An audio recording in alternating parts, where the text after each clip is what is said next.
We're live. Hello, hello, hello, everybody. Hope everybody's having a fantastic day. And I'm hoping everybody is doing well, being treated well, having a magical Friday, all those kind of good things. I'd like to also welcome my co host, Elise Rothman. Thank you so much for joining me, Elise. And I guess how things been going since yesterday? Great. Things are going awesome. I just spent the morning on the beach here in Maine, which is absolutely gorgeous. It's a very different experience than being at the beach in Florida. Absolutely, The it is. sea air smells different, the mist and the fog, and it's cool. And we went to the lighthouse, and it was really nice. I rode my e-bike to the beach, and then I met my sister, brother-in-law, and my little nephew, Jude, and we just went for a beautiful walk. So we spent the morning in nature. And I'm back here, super excited. So let's just say it's a Flip Your Script Friday, even though it's part of the event. Like we can just like infuse the Flip Your Script Friday, which is great because people get to, shift their perspective a little bit before the weekend. Absolutely, Not that 100%. they need to wait to the weekend to do that, but I'm just saying, like if you set aside that time to enjoy yourself, this is a good time, a good intro into that weekend. Absolutely. So are you near, I guess, well, no, you're in Maine, right? So you're not near Cape Cod then. No, I'm in South Portland. Well, Portland, South Portland area. Okay. Yeah, I don't know if I've ever been to the beach there. That's why I was asking that question. It's Willard Beach. I mean, there's a lot of beaches, on along the coast. I mean, I don't even know, like 45 beaches or something like that in Maine. But there's just like small beaches with lighthouses right across, and it's beautiful because when you just look across the harbor, there's Portland. Very So cool. you see the buildings and the skyline, and it's really nice.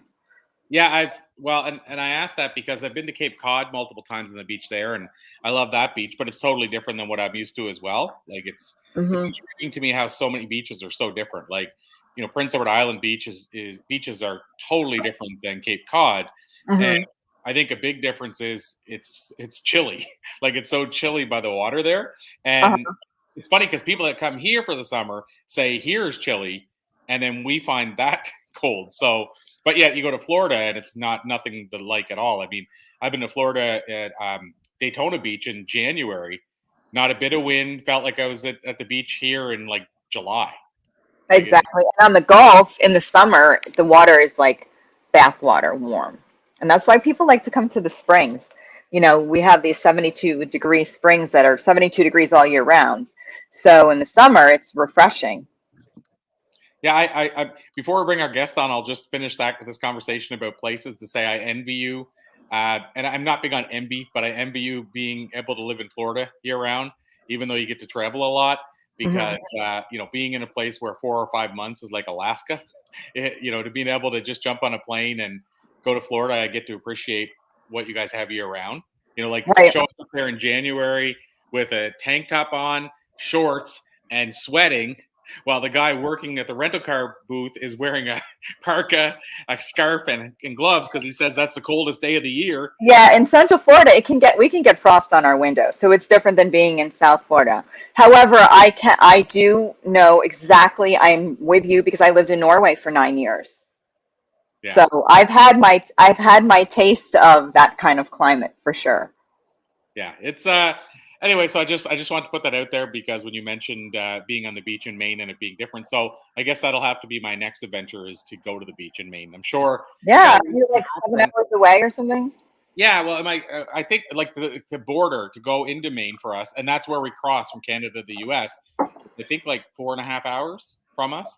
And Shelly, when she was growing up, like when we were growing up, but when Shelly was growing up, my girlfriend, that's what they did. They actually drove to Maine for all the outlets to buy clothes because we couldn't get them anywhere near that price in Canada. So Right. I'm sure she's been at the beach in Maine because they were there so often. Like it was Hmm. like a ritual multiple times a year. So yeah, so awesome. Very cool. We Yeah, always talk about locations unintentionally on this show. So I figured why not open it up and talk about the location you're at. So right. awesome. And location and perspective, they kind of tie in. Absolutely. So, excuse me, on that note about what we talk about, might be a good time to bring our first guest on and start Yes, that conversation. I'm And excited to meet her. yeah, and she's got the same first name as my mother. So saying her name will be very comforting as far as that goes. So Nancy, so excited to have you here today. And Nancy, I want to ask you, I pronounced it in the past, but I don't know if I pronounced it right or wrong, but your last name is it Showalter? Yes, perfect. Exactly as it's spelled, which I love. Yeah. And it's funny because I ask that question all the time because I don't want to butcher someone's name, but it's funny how often my last name gets butchered, and I couldn't care less. But I know, some people, the pronunciation of their name is everything, so I think it's important we try our best to make sure we get it right. Sure. So we had a chance to meet Elise off sort of line or off air. And, Nancy, usually where we start, so you'll get to know Elise anyway, and Elise, you'll get to know Nancy as we go through this, as you both know. But Nancy, where we usually start is to get our guests to tell us a little bit about themselves for those that may be discovering them for the first time. And then, of course, we'll dive in from there. So can you tell us a little bit about who you are? Sure. Yeah, I'll start out with location because I think it's pretty cool. I'm actually talking to you from South America in Ecuador. Wow. And, right. And we are at 8,000 feet high in the Andes. So it's not the beach, but we have year-round gorgeous weather. So no heat, no air conditioning needed, and 12-month growing season, and it's cool. So I'm here most of the year. I have a residence in the States too, but here most of the year. So anyway, so get location out of the way. I love it. How long have you been living there? About 14 years back and forth. So yeah. Amazing. I have so many questions, like what inspired the move? Yeah, people. I'm all about that. Well, we were in the 90s, I traveled with a nonprofit organization around South America, and I kind of fell in love with South America.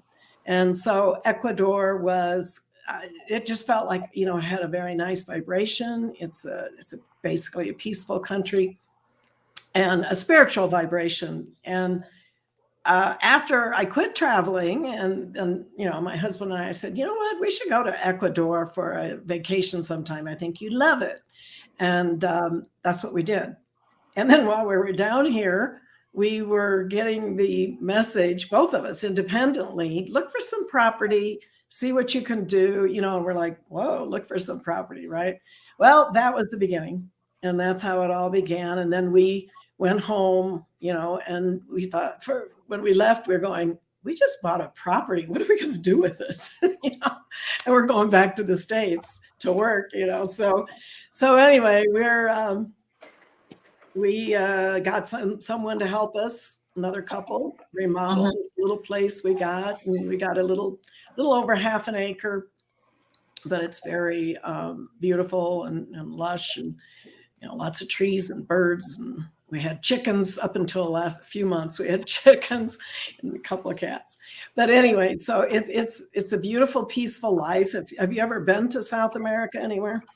Well, no, but we're interested. My fiance and I, Costa Rica, Ecuador, and so don't be surprised when I reach out like, hey, I won't be coming. Well, we could come with technically we could come with our RV, right? If we traveled through some You actually could. The whole Pan American Highway, does go all through. There is a little stretch in Colombia that you can't hardly do it. You'd have to take the boat around.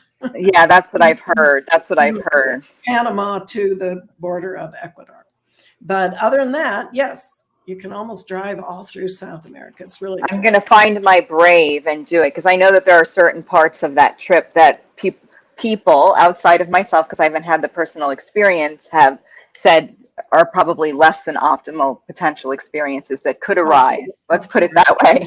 It's probably just better, faster, just to fly down to the main destination and then go around, from there. Right. It's a long, long way. I mean, I know, but it's all the journey. I love the journey. That's true. Yeah. So anyway, so that's how we managed to get to South America. And here we are, and we love the life here. It's very peaceful. It's very mañana, as they say. And you have to really, like I always used to say, well, when I travel to South America, I have to take a deep breath and relax. And you'd have to do that about 10 times to really get into the flow of what's happening here. But anyway, so I always like to say, just to say a little bit about myself, I like to say, I kiddingly say, I was born with a mission. I always felt like something, I was going to help people, I was going to do things, from a small child. And so I was very sensitive. And I remember one time I think I was just like under 10 years old. And I said to my mom, I said, can't you just feel the pain and the everything of the people in the world? And she looked at me and she goes, no. And so, although my mom was very spiritual, but she just didn't have quite the same sensitivity that I did. And so I was raised Catholic. And in fact, I was very devout. And I almost went to the convent after 8th grade for high school. But then I knew somehow that just wasn't quite my calling in this life. And so I didn't. But then I started studying yoga and Eastern teachings and things. I looked at all different religions. I taught yoga for a number of years. And then I got into Ascended Master teachings, where there are, some of the newer revelations in the last 100 some years from masters. And so that's kind of my story. And I'm kind of here, and also do law of attraction coaching and spiritual mentoring and coaching. That's kind of what I'm focusing on mostly right now. And I'm in the process of writing my second book. And hopefully that will be pre-launched pretty soon, within a matter of weeks. Well, that's exciting. Do you have a title for the book yet? Yes, I do. It's been a little bit in the making, as you probably can imagine. But It's called The Great Awakening, The Essential I Am Teachings for Soul Liberation and Spiritual Mastery. Whoa. Right. That pretty much says it all right there. Yeah, it kind of does. And it's kind of like we are in this awakening period. And everything that's been happening in the world, it's helping people to look at things a little differently and see things maybe you didn't see before. And, working on turning within a little bit and understanding, the chapter that I wrote, Corey, in the book, was stepping into a higher dimension of yourself. And that's what I think is needed right now. Is there's the part of us that we can see and feel and think and all this, but there is that spiritual part of us, that part of us that was made in the image and likeness of the divine. And that part that is I am, it's who we are. I mean, I am was revealed as the name of God to Moses. And so literally that part of us, that I am presence within us, that is our true identity, our greatest identity.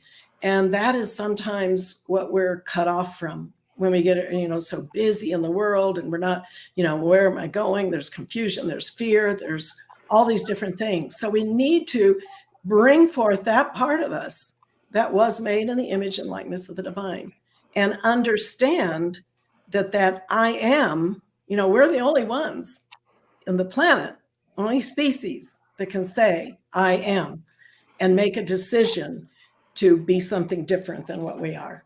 Animals can be extremely sensitive, developed, intelligent, but they do not have that choice. They do not have the free will to transcend and to be more and become more or different than what we want to be. So those words, I am, are extremely powerful. In fact, they're a great key to all of our creative power, because when we say I am, and this is the secret, because we go about our days, oh, I am this, I am that. But when we say I am, we're literally calling upon God, the divine part of ourselves, to create that condition, whatever we say after those words. It's like the paintbrush to create the reality in which we live. Exactly. And we create it, we speak it, we think it, we feel it. We are creative beings. I mean, we're energy, we create with our thoughts, our feelings, our words. And the word is very powerful. We see that through religion and through science. I mean, let there be light, and there was light. You know, Jesus had a lot of his miracles with the spoken word.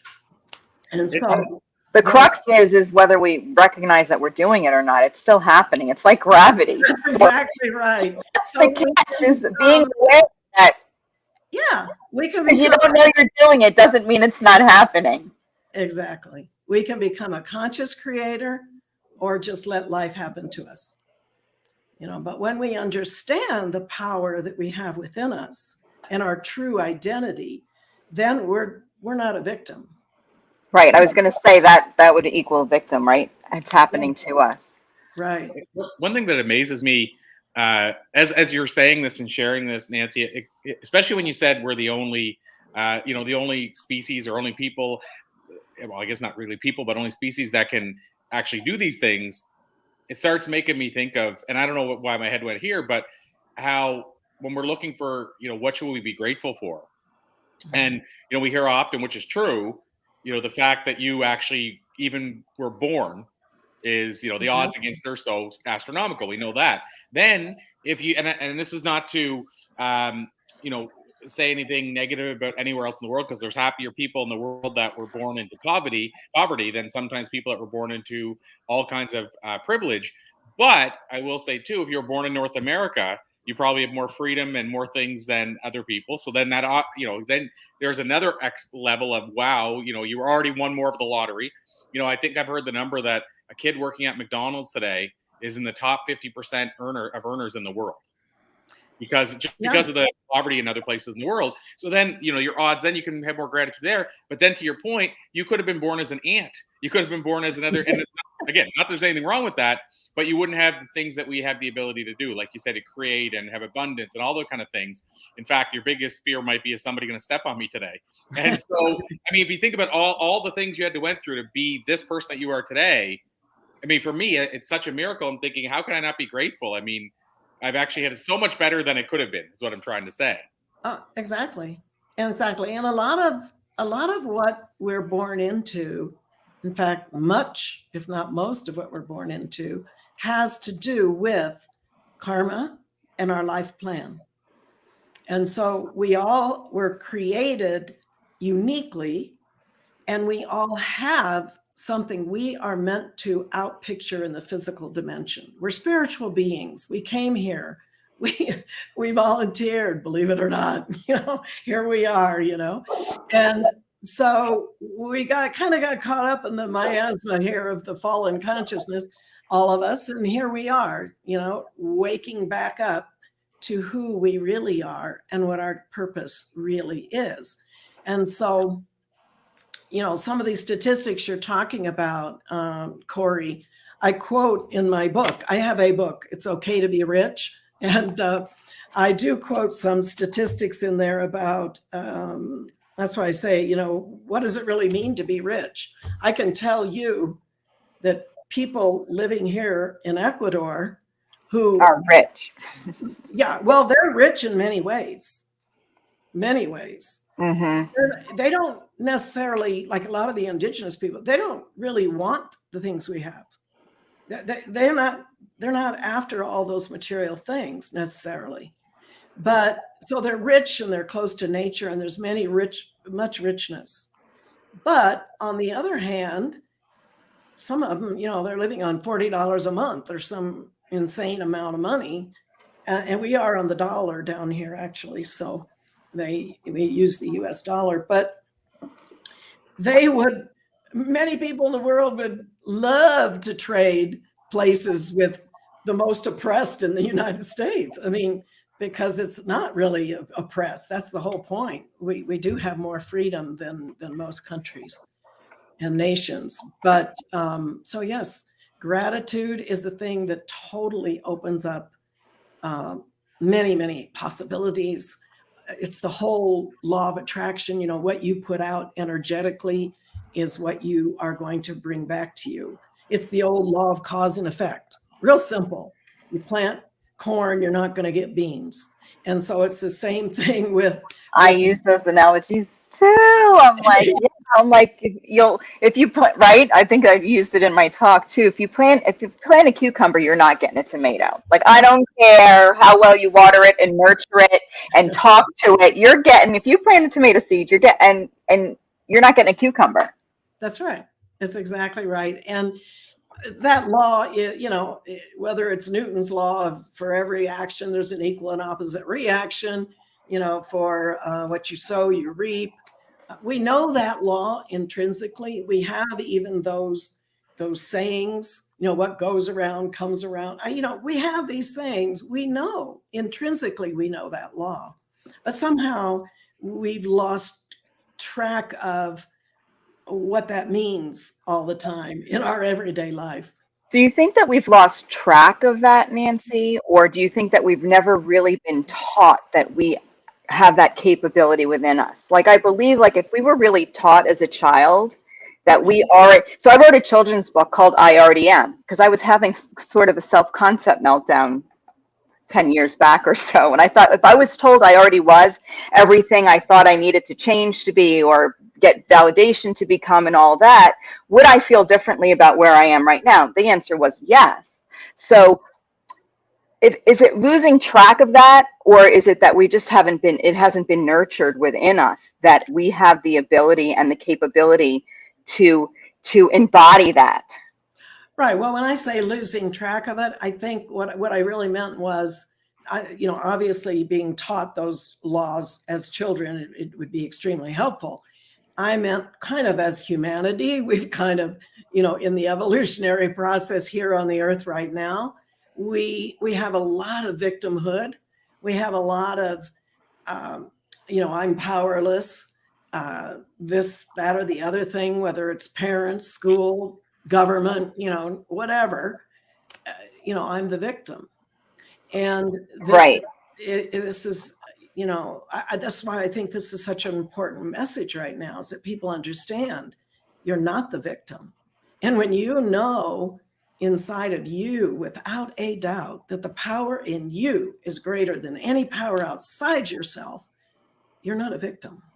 Absolutely. So I have a question for you, Nancy. So let's say that somebody understands it, like what goes around comes around, like attracts like, all of these kind of things. Like, we get it, like, as a statement, but to actually be able to take that and create with that in our own lives. Like, so say somebody's so far removed and they have been a victim, they've been taught to be a victim. Like, we kind of are taught to be a victim, right, whether it's conscious or subconscious or intentional or not intentional. Totally. That we're not born victims. So if somebody comes to you with that feeling like a victim, let's just say feeling like a victim their whole lives, and they know that something else is possible, how would you help get them at least a step closer to being able to own their life, as opposed to being in that state of victimhood? Well, there's a number of ways. It's a big question, I know, but I'm just, I like the tangible, Yeah, no, I get it. It depends a little bit on where the person actually is. But one technique that I did one time when I was, starting on this path, was I sort of, when I went into meditation, I visualized and I said, okay, what if I didn't have a physical body? Okay, I'm still thinking. I'm closing my eyes and visualizing right now. I'm learning how to visualize better. And what if I didn't have a mental body to think? And what if I didn't have a feeling body? I couldn't feel. Do I still exist? That's where you get to I am. What was your answer? What did you come to? Well, when you get to I am, you don't necessarily have to be feeling something, thinking something, having even a body. So you can subtract out all those things and you still exist. And you can experience that I am. And in that, to me, the meditation that takes you straight to who you are, and that presence, and it's presence because you're present. You're not in the future, you're not in the past, you're now. Is that I am is by going into the heart center. that heart chakra, that spiritual center, we have 7 major spiritual centers. That spiritual center is where that I am is literally, that spark is anchored. And when you enter into that space, I like to call it heart space, you are entering into that oneness and that wholeness, and you can be in that space. So I help people, to answer your question, I do help people. Yeah, all of this is helping. Enter that space to feel something, to be something beyond all of their concerns, their victimhoods, their problems, all of the things we get into with time and space, and go into the eternal now.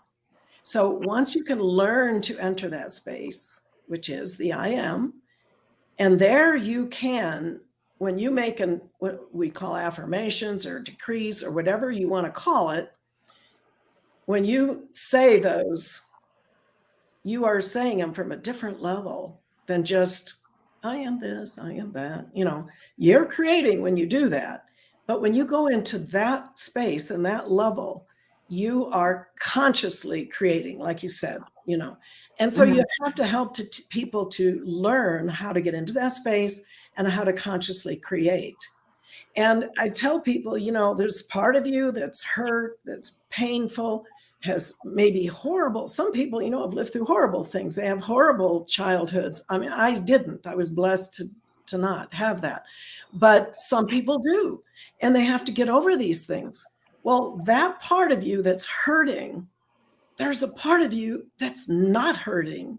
And it's that divine I am. And that's the part of you that can heal that part of you that's hurting.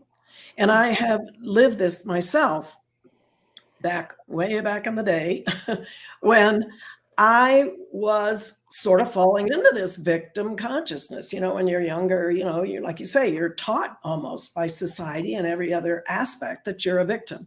And so I was feeling this, and somebody, and I don't even remember the whole situation, I'll be honest with you, that someone close to me or something said and did something to me that hurt me very deeply. And I was not the crying type person, even though I was sensitive. I just wasn't a big crier. Well, I was crying, and and something inside of me, it was like I took a step back and I looked at myself crying, and I said, if I do this the rest of my life, I'm going to be a victim the rest of my life. And I started talking to myself. I literally said, Nancy, it's okay. He or she or they, whatever, may not love you. They may hate you, but I love you. And I nurtured myself continually, which is like your higher consciousness nurturing your soul is what it amounts to. And they call it inner child. Later it was, it's called. Yeah. Well, I'm always like, what age are you? Hang out with your little girl. But so that the adult consciousness is really meant to be your Christ consciousness, your I am present, however you want to term it, Buddhic consciousness, whatever. That is supposed to be your adult self. So it's that part of yourself. So with people who aren't terribly religious or spiritual, I talk to them about the adult versus the child. And there's the child in you is hurting. It was hurt, is painful. There's memories. And the adult of you, though, can say, look, Nancy, I have your back. You don't have to deal with this situation. I'm going to deal with it. I'm the adult here. Yeah. And you see, whenever something triggers one of those painful memories, we push that inner child out there and we retreat, like you go ahead, get massacred again.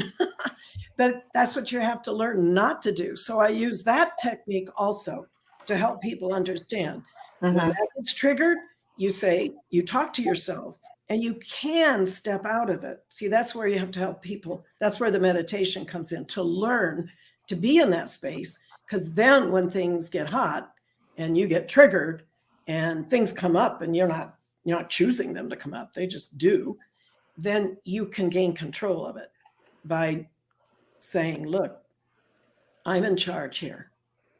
Even though your gut may be going a mile a minute, But so you're Right. understanding that higher awareness of yourself. So those are just some of the ways that I would try to help people. Those are great ways. I mean, I think, and I think it's important, like when we have these conversations, to have them openly and say, okay, so yes, people who are feeling crappy, like I know when I feel crappy, I know I want to feel better, and I know that there's a way to. But when I'm in the crappy, like it's really hard to kind of pull it, especially if you don't have the tools or the resources. So thank you for sharing these perspectives and ways to at least become more aware. Right. You get a momentum on this. It's not, like you say, it's not always easy when you're really feeling horrible. But you know what? There is that ability. And I mean, I've practiced it for many, many years in my life where I just say, you're going on with some thought pattern, some emotional pattern, or just, oh, I feel horrible. And I just say, Nancy, stop it. Like you would a child. And you're in timeout. Yeah, exactly. Stop it. We're not going there. Just so simple. We're not going there. And we're not going there. What do you do with a child when you're trying to discipline them? They may scream and throw a fit. They may do this. They may do that. And you just, no. You don't want to get in a brawl, just like you don't with. I pull the attraction. I'm like, I pull the distraction. I'm like, you know what? If you want to, you can hang out with me, but I'm going over here and doing this. Exactly. And I'm not I'm going to be busy over here. Then the kid gets bored. Exactly. It's perfect. And another, whatever works for you. Another technique is, okay, I heard you. We'll talk about this Friday at 3:00. See ya.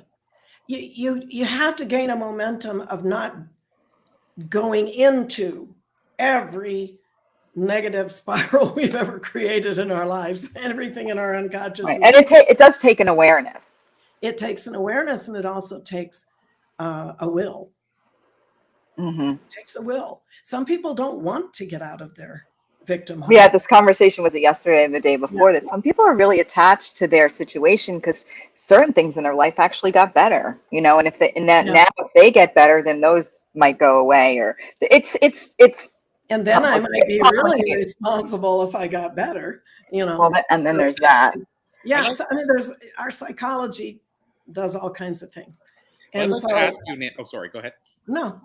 Sorry, I didn't mean to overtalk there. I wanted to ask you something you said earlier still stuck with me, and I'd love to get your take on this, and Elise, of course, as well. And what really got me thinking about it is the direction Elise went, which is where I thought she was going in the direction my head was going with it. But when you mentioned about how we have to reawaken to what we already knew.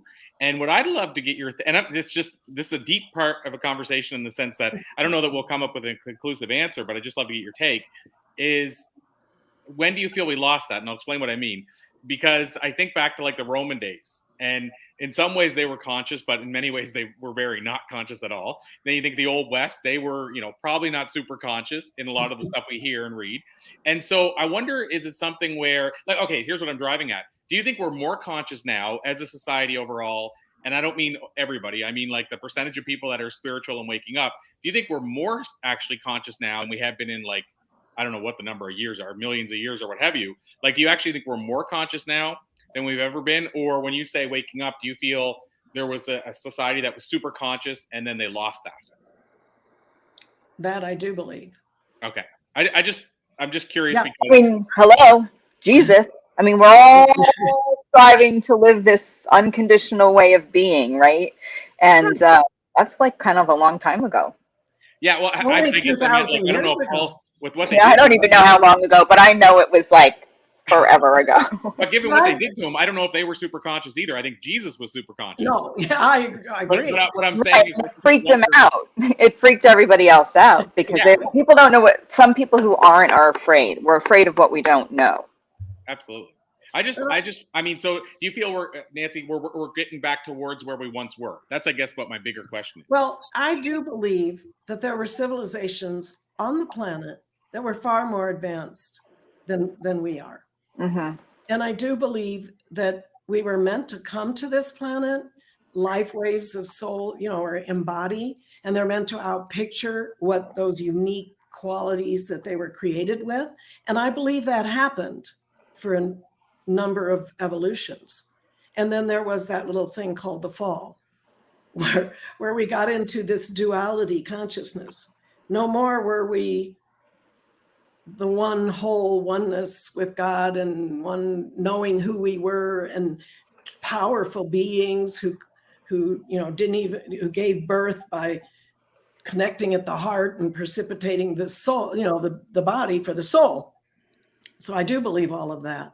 And then after the fall, we get into this relative good and evil, oh, there's God and good, but what's this over here? Now we're divided, and we have this consciousness, and it lowered our entire consciousness, the whole fall thing. And then when it's kind of like, I always like to say it was like Humpty Dumpty, right? Sitting on the wall, and then he falls off and he's broken. Now, how do you put it all back together? How do we get back to our whole divine consciousness? And that's where I think we're going. But I think we've had ups and downs. I mean, look, we've had the dark ages. And Jesus came, like you say, these people were not super enlightened at the time. In fact, he came and said, the prince of this world cometh, but he has nothing in me. He knew that the darkness had taken over this planet. Still has, actually, in many ways. We're still here. So we're still here, but we are in this point of where light and darkness are. Light's meant to swallow up darkness, but it's not necessarily. I mean, many souls on a spiritual path, and that's perfectly fine. A lot of them will say, oh, there's no such thing as evil. Well, in the ultimate sense, they're right. It's only God. There's no such thing as evil in the ultimate sense. But we have free will down here, and we've created some things that aren't quite right. And there are beings who have totally denied their connection to God, and therefore they have to use others to manipulate and have light to stay even in existence. So that gets into another whole thing. So Corey, answering your question, I believe, in fact, I even say in my book that I'm writing that the Great Awakening began with the incarnation of Jesus. And whether you're Christian or follow him or not, look back and look at what he did and said. He said, the kingdom of heaven's in you. Don't look over here. You can do what I've done and greater things. Now, have we taken that message? No, we haven't. But we've skewed it. We've taken the message and we've skewed it to, again, become victims, because everybody's I shouldn't say everybody, but they're individuals who put their faith in something else outside and are waiting for something to change outside of themselves or to become something else. That is a state of victimhood to a degree. And what degree? We took on, instead of, we're all imperfect. We know that. We make mistakes, right? We all sin. We all do these things. But instead of claiming that identity that Jesus came, and you remember, he said, I am. You know how many times he said, I am? With his statements, he didn't say, I, Jesus, am the light of the world.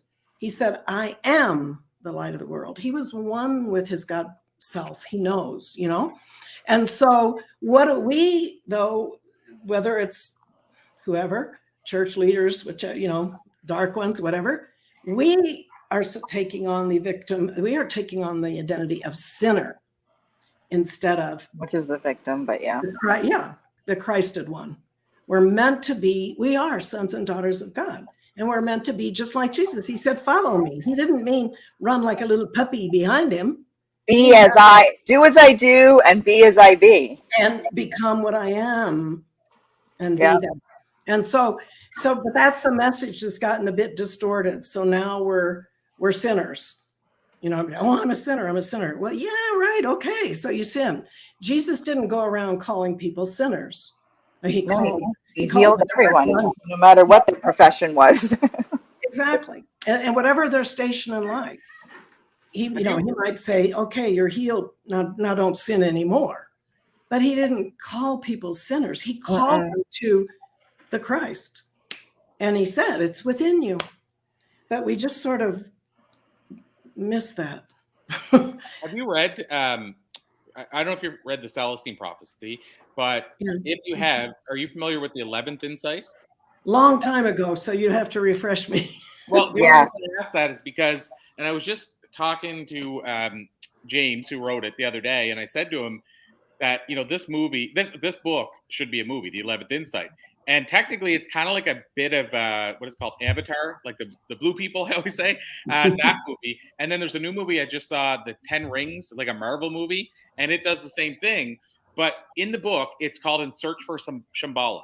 So it's the 11th Insight in Search for Shambhala, and they're trying to find this place where everything is evolved. And so why I thought of this and what made me think of this is in the story, they can walk through walls.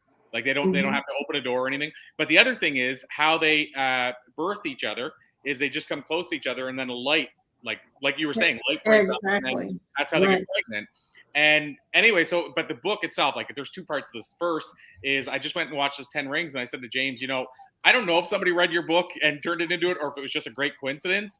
And there's no such thing as coincidences. But I mean, if you want to know what the book is like, go watch that movie, because basically the people in that movie, there is this enlightened place that everybody's trying to get to, and you can only get to if you know the way to get there. Like it's like, and that's what James's thing was like, is most people can never get there because they're, for lack of a better way of saying it, they're carrying too much negative energy with them, so it won't even let them through. But it's just wild because some of the things you're sharing now, he wrote in that book, which was written 1990, I want to say 7, like way back. Yeah. And anyway, it's just got so many of those elements in there. So I just didn't know if you had read that book back in the day or not. Back in the day, because I've read so many, since then. But and that brings me up to another point that I have a podcast called Spirituality for the Politically Incorrect. And this, I put out a podcast usually on Sunday mornings, like around 5 a.m.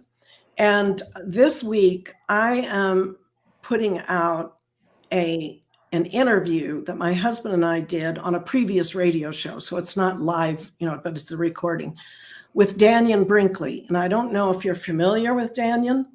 He's a famous author actually in that thing, but he's had like 4 near-death experiences, and they're well documented. He documented them in his books, Saved by the Light, in different books. But we interviewed him. He's actually a friend, and we interviewed him twice. And so his experiences are incredible on the other side. And the beings, the masters, spiritual beings that he met, the messages he got, what he was to do. And it's a very, very, I put it there these 2 weeks because I know people have so much fear. A lot of people even, is there really anything beyond death? I mean, the mass consciousness, just are very fearful in many ways. And these interviews, he goes into great detail about what he experienced on the other side and the dimensions and the life review that you have when you pass out of embodiment, and all very detailed. It's quite riveting. So I invite people, if they want to hear something like that, go ahead, listen to it. It's Spirituality for the Politically Incorrect. It's on Apple Podcasts, most of the places, Spreaker, whatever, most of the main places. You can also even go to my website, the podcast website, which is Spirituality for Politically Incorrect. There's no "the" in there. But anyway, it's kind of, based on like what we're talking about and everything. And when you're talking about, Corey, and what's being described, really, this is what this age we're moving into, the Aquarian age, is meant to be a golden age. So what's happening now is everything from the last 2,500 years is coming up for reconciliation right now. And that's why things can look so bad, at this point before they get good. But this is the time to give birth to the new age, Now, is that going to happen tomorrow? No, but it's destined in the next age, 2,500 years, it will be a golden age. And you don't have to have perfection in every being on the planet. You just have to have like 51% of the people to their higher consciousness, and then you will perceive more than not. That's what I always say. If you do something 51%, you're doing it more than you're not. Right. And that will precipitate and raise everything up, the rest of the and it holds true for each and every one of us. If we do something 51%, we're contributing to that which is more than that which is. Exactly. And so, it's a measuring thing too at this moment, as far as the energy and the whole mastery on the planet. So it is time for a raising of consciousness, like it or not. The light is descending and we're called to be high, come up higher. So I think all of these kinds of messages that you guys and everybody's putting out on the spiritual path are very, very important at this time. Amazing. Well, and I know we have our next guest coming up here right away, but I'm going to put actually our next guest is coming up, and he asked a question, which is, can the podcast be accessed anywhere other than Apple? So yeah, so I guess that is a question for you. And so I was going to say we have him coming up, but I'm going to put the website in the comments. So I guess that's part of the question then. He is asking, can it be accessed anywhere other than Apple? Can it be accessed on the website itself? Yeah, on the website itself, which is spiritualityforpoliticallyincorrect.com. But I'll tell you, my website, my personal website, which is just my name, nancyshowalter.com, you can get everything. You can get to I'm on there right now, and you can get everything. Get to the podcast, you can get to my free stuff, you can get to my course that I have, Find Your Purpose and Fulfill Your Destiny. You can I also see Quantum Life Academy. I know we're out of time, but I'm curious about that as well. That's where I have my courses. Oh, okay. Yeah. And I offer a free electronic copy of this book, It's Okay to Be Rich. I have a free course on the power of your word, how you can speak your destiny. And then I have other courses. So do you work one-on-one with individuals as well, or? Absolutely. Yes. Okay. I do see you can get a session or sign up for a call with you as well. Sign up for like a half hour free session just to see where you're at, and if it'd be a good match, and if you want. Well, I'm going to call you. I'd love to have more conversation. I know we have limited time, but I find you intriguing. I love that you made the choice. We've been talking about choices, Corey, right? Like what we have is a choice, and you made the choice to move to Ecuador. And I have a lot of respect for people who make these choices in their life that aren't mainstream choices. Like a lot of people wait for certain times, but you had this inspired action that you took, and I love that. Oh, well, thank you. Well, when people asked us, "Are you crazy? You're moving to Ecuador? What if you don't like it?" And we said, move back. We'll do something else. Exactly. And on that same note, you made the choice to be here with us today. So yes, thank you. Well, thank you for the opportunity. It's been great. Absolutely. Well, Nancy, we'll let you run, but we'll wave the flag for all the great stuff you're doing. We just told people how they can connect with you further. I'm sure Elise will be reaching out and making a connection with you further as well. She said this is kind of the start of Flip Your Script Friday, which is the thing she does weekly, but has been on a break. So I'm sure she'll reach out to you about that as well. So lots more to come, Nancy, from you. You have such great insight, and you're talking about something that a lot of people struggle with but want to know more about. So just thank you for being the light that you are, and thank you for joining us today. You are welcome. What he said. Thank you both. Awesome. Thanks so much, Nancy. We appreciate you. And until next time. Okay. Awesome. So, Elise, I'm going to bring our next guest right on, just so we can jump right in, if that's cool. Yep. Awesome. So next we have Alan Simberg. And I've known Alan for, I don't even know now. I'd have to go look. I have a book on the shelf that would tell me how long I'd known him, because we met through a co-author book opportunity. When people say to me, should I co-author a book? My answer is yes. Alan and I co-authored a book together. I don't know how many years ago, and we still know each other to this day and still work together. So yes, absolutely. So Alan, welcome. And Alan, where we usually start is to get our guests to tell us a little bit about themselves. Okay, well, thank you for this opportunity. Basically, I'm a licensed marriage and family therapist and licensed chemical dependency counselor. I meet with clients virtually for the individual counseling, family, and couples counseling. And I'm also in the process of completing an e-learning program that I'll be marketing to addiction treatment centers. Nice. I love that. I love that because, well, I mean, at least you know as well, Shelly, my girlfriend, is an addict, and she's openly tells people that she embraces it in the sense that she feels if she puts it out there, then people that are struggling won't be as concerned about reaching out to somebody. Like they know she's not going to judge her if she's willing to put it out herself publicly. So my girlfriend's an addict, and I can say this about them because they've been out there. But my girlfriend's an addict. My mother is an addict, both in AA. Over the years, my grandfather was an alcoholic. And my father, I'm going to say 50-50. I think he was an alcoholic. I'm the only one that's not, is really what I'm saying. And so I have so much appreciation for people that are not willing, but willing to, and openly helping addicts, because I think it's something that, I mean, there's far too many addicts in the world struggling, and we need to put as many hands out there as we can, because I think more often than not, at least you talk about not judging people. And I feel like a lot of addicts are judged without us considering what led to it and what they're dealing with at the time. So I just wanted to put that out there to get it off my plate right away. Okay, well, thank you. Yeah, thank you for doing that. Because you're from Houston, Texas, but you do sound like you're from New York. Well, actually, everybody says New York. It's New Jersey. All right, New York, New Jersey. But When I was I younger, wasn't far from New York. I was right across the river. Edgewater.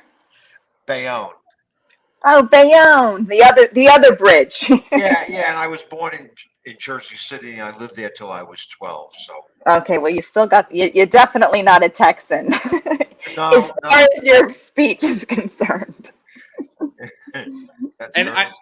I said the book that Alan and I met through, and I mean, everybody knows me, knows that I'm all about details and facts. Like, in other words, if I put something out there and I say, I don't know how long it's been, then I want to come back and answer that question.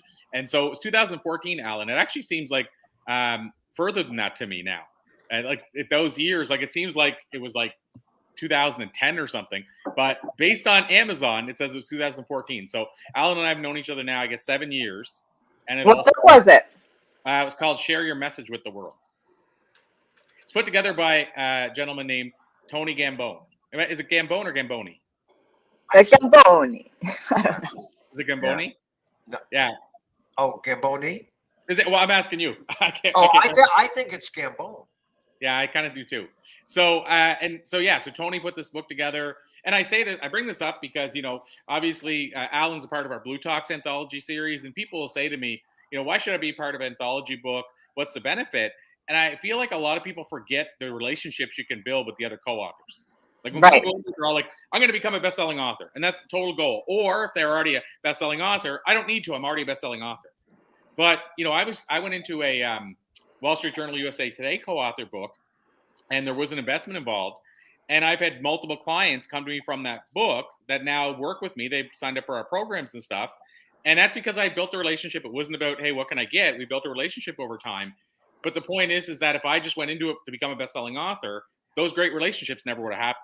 And Alan, I'm still, and you're probably as well, but I'm still in contact with and friends with probably, I'm going to say 8, if not 10, of the co-authors in that book out of 27. This 7 years later. And again, not intentionally, but most of them have been clients of mine. And it just happened over time. So this is off topic, but I just want to put that out there for people that if you're ever thinking about should I be in a co-author book, here's an example in real time of 2 people that's how they met. That's how they connected. So having said that, Alan, let's dive in. What, I guess maybe we'll go from there. What have you been doing? Like what you did whenever you co-authored the book, is that still the exact same thing you're doing now? Like, as I love seeing if people, where they go from stuff like that. So that's 7 years.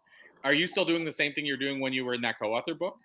Yes, still doing the same thing and doing my best to get better known. But I'm not pushing it too much because my private practice is kind of busy, and I'm obviously anticipating getting busier once I start marketing that e-learning program to the addiction treatment centers. Absolutely.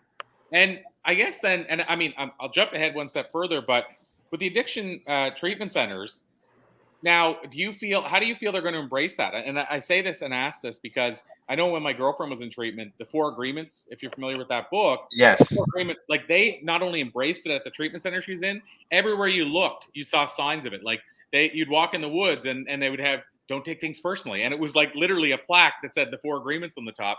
They integrated it into the whole treatment center. And my girlfriend still to this day, uses those 4 Agreements all the time because of that. And so what I'm getting at is this is a private treatment center that totally embraced an idea, in the 4 Agreements. So do you feel that you're going to get a lot of uptake and people are really going to embrace this? Well, I have a quick aside for you, which I think you both will find very amusing. I was anticipating that perhaps at some point during the interview, you were going to ask me if there was any particular book that I've read that I really truly enjoyed, and that was going to be the 4 Agreements. Amazing. So in case you were going to ask me that, that's my answer. But I think it's kind of interesting that you said that, and that's what I was saying. It's like, oh, he read my mind. Well, we'll say it definitely wasn't a coincidence. Yeah, right. So to answer your specific question, I've had some preliminary conversations with maybe 1 or 2 treatment centers, and they said that there isn't anything like that that's available to people. And one of the things that makes that e-learning program so attractive is it's not competition with the treatment centers. It adds to what the treatment centers will be providing to the clients. I love that. Yeah, and I feel like that's why I was asking that, because I know, obviously it's like high schools, right? There's a resistance to certain talks and certain speakers for different reasons. Like, for example, if a speaker comes in and somebody else sponsors them for something else, then the school might say, well, we can't have you in here because you're sponsored by somebody. I know there's certain times rules. And I know with treatment centers, if it was overlapping what they're doing and they would see it as this is going to, remove the people from what we're doing in person and make them think I can do it all at home or what have you, then it might be a conflict. But in your case, like you say, it's actually supplemental. Like the 4 Agreements book isn't obviously, this treatment center she went to, I think it was $30,000 a month. It was something crazy like that. Well, obviously a $10 or $20 book isn't replacing the whole treatment center, and they know that. And so same idea, like if it's a compliment, regardless of what the price is, I feel like they'll embrace it. And so it sounds like you've already flushed that out and they see it as a compliment. Yes. That's awesome. Yeah, like I said, I mean, that's the important work. Like this is another side of things we don't talk about often here, I guess, Elise. But, I had somebody I interviewed the other day, Ken Honda, and he talks about happy money. And he defines happy money as this lady. He met this lady in Japan who asked him to see his wallet. And she basically started rifling through his wallet and said, good, you have happy money. And he's like, what does that mean? And she said, the money you're earning is passion money. Like you're earning it by giving great value. And that's always going to be happy money. And I feel like when we're doing something that serves other people and we can make a living at it, that's happy money. And I feel like what you're doing is happy money. That was a long roundabout way to say, I love what you're doing because it's serving people at the same time as earning a revenue. And I would also add, in addition to it being happy money, it's also ecstatic money. Because I just can't even put the words to how much appreciation I get hearing that whatever information I provide to clients has been helpful. That's really for me what it's about. Mm-hmm. Helping people help themselves. Yes. And know that they can do it, and knowing that there's answers, that they're not stuck. stuck. That tickles me inside. That's what brings up that giggle, the internal giggle. It's like, yes, you got it. Like, okay, now go be fabulous. Whatever that means to you. Like, I'm not tied to that. Go be you. Yep. And sometimes, actually pretty often, the information that I give is simple. It's not so easy necessarily to implement. And so very often the response I'll get from clients is like, that's it? That's what I need to do? I say, yeah, but you got to do it. That's it. That's my next line. Yes. And now I need to help you to learn how to integrate that, especially when your emotions are very high, so that you can get the benefit from using that strategy. Right.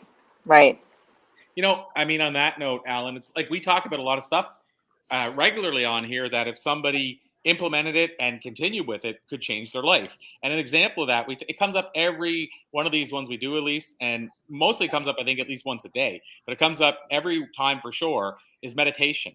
And I do believe what most people say. I've done enough interviews with people that meditate to believe that if you meditate for 15 or 20 minutes in the morning and 15, 20 minutes at night and do that and don't stop, it will absolutely change your life. Absolutely change your life. And it's simple. 15 minutes, 20 minutes, 15 minutes, 20 minutes. It's simple, but that doesn't mean it's easy to do. Like religiously do and make it a habit. That's another thing altogether. So like stopping and taking a deep breath. I mean, there's a lot of things. Drinking 8 glasses of water if you happen to be in a country where you can. Like there are things like we can know it, but just because.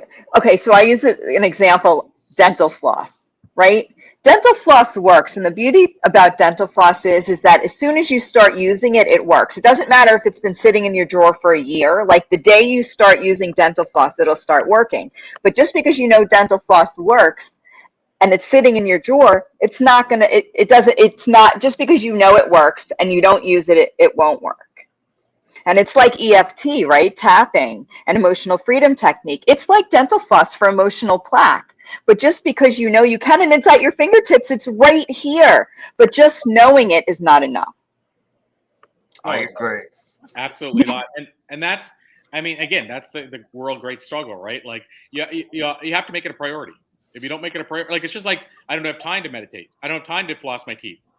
Yes, you do. But as soon as you do, the beauty of it is that it doesn't ever expire. No, 100%. Right? So the soon as you start using the dental floss, it'll start removing that plaque. As soon as you start meditating or using EFT or using a different modality, it will start removing the emotional plaque. Absolutely. Yeah. 100%. And then also to follow up on that idea of I don't have enough time, I'll tell people, it doesn't have to be 10 minutes. Start with 2. Yeah. Just get started, because then what you're actually doing is you're getting into something called momentum. Right. Absolutely. Yeah. Or a habit, right? Building a new habit. Yes. Yeah. I feel like too, you'll see here's a great example. How I discovered meditation, and I still miss days. Like today I missed a day, and I don't beat myself up when I miss a day because I'm still every day going, but I got to get back on the horse though. Like I don't forget that I got to get back on the horse. But how I discovered meditation was through yoga. So I went and did yoga, which by the way, I wasn't sold on either at the time, but I wanted to fix a balance problem and it was my last resort and it did work. But what I noticed was the best part of the yoga for me was that last minute in Shavasana, when you're in silence. And all of a sudden, somebody said, you should meditate. And I said, what's that? And they explained it. That's Shavasana. That's not meditation. That's Shavasana. But I was doing it 1 minute at the end of a yoga practice, and it impacted my whole day. So to your point, Alan, that high and that feeling you're going to get from meditating for 2 minutes, if you, like you said, only need 2 minutes or 20 seconds, whatever it is, what you're going to get from it, if you keep religiously doing that just 2 minutes a day, you're going to want more of that. That's what's going to make you find the time. Yes. You got to start somewhere. Yes, and of course, one of the other benefits of that is once the person starts to see that there are benefits, they're more inclined to continue. Right. Mm-hmm. Absolutely. So I have a personal question for you. You can choose to answer or not. I'm curious as to what inspired you or what events in your life sort of propelled you to go into this side of helping people in their lives, addiction, marriage, helping people with their marriages and that sort of thing. Was there something that happened personally in your life that actually kind of, you said, okay, this is the direction I'm going to go because I was there and I want to help somebody get through this? Or marriage, what was it? With their marriages and that sort of thing. Was there something that happened personally? I was listening I was listening to the feedback. I can still hear you asking. I can still hear you asking the question. Okay. Well, actually, it was something that happened when I believe it was somewhere around 7 or 8 years of age. Okay. I was sitting on the piano bench in the dining room, and I heard my parents talking. And my father was telling my mother that one of our relatives was coming over because she had a problem and he wanted to see if he could help her. I remember at that exact instant, I thought to myself, I want to do that someday. That's amazing. And then when I was going to grammar school at that point, I would come home for lunch. And there was a TV show on where a therapist was helping people. And I remember seeing that TV show, and I would sit there and think to myself, how does that person know what to say? And I decided I was going to watch that show every day and learn everything I could.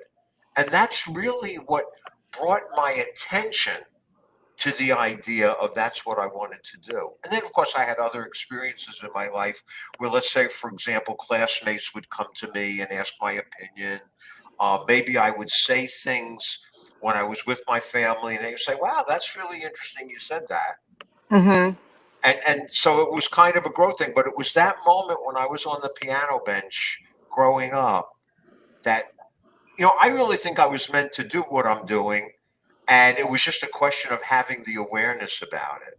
And you did at that age, like you were like, and what I love too. I mean, we've talked about, feeling like a victim or feeling inspired, and a lot of times that comes from our parents, whether it's intentional or not, and it still happens. And being able to see your father as this role model, I mean, that's huge for one's self-concept, to have somebody in your life who happens to be your father that can make that kind of an impact, not only in your life, but in the lives that you're making for everyone else now. Yes. I love that. That's one of those tickle me inside moments. Yeah. And then there's one other point that I want to make, which I think could be very helpful for people who might listen to this podcast. Please do. Okay. This is really funny. Okay. And then I'll tell you what I think the underlying lesson is. I'm in. Okay. Approximately maybe 3 years ago, my brother-in-law died. And we had gone to the funeral, and we went out to eat at a diner. That relative who had come over to my parents' house, Okay, came over and started talking to me. And I don't remember if she brought it up or if I brought it up, but we started talking about her coming over that day. Now, here's the funny part, but I'm going to say what I think the lesson is from it, actually. okay. My father was an exterminator. I already get it, but go ahead. Yeah. So she was coming over to find out what she could. I think she had termites or something else. Oh, I didn't get it. I totally went way too deep with that. But go ahead. Okay. But what I think the underlying foundational lesson to this is, it's not necessarily what happens in our lives. Sometimes it's the way we perceive it. I'm going to add to that. It's all the time. How we perceive it is everything. So it really didn't matter that she wasn't coming over for personal help. What mattered was my hearing that helped my awareness to be able to focus on what my life journey was going to be. That is like the best story. That's the first time I've ever told it. Really? Yeah. Well, I'm so glad I get the face-to-face. I absolutely adore it, because that really embodies everything that the message that I know Corey and I have come together to share is that, we talk about flipping your script, which thoughts become beliefs, because, if we think it long enough, it gets ingrained and grows roots. But it really, our belief forms the lens of how we look into the world, which is our perspective.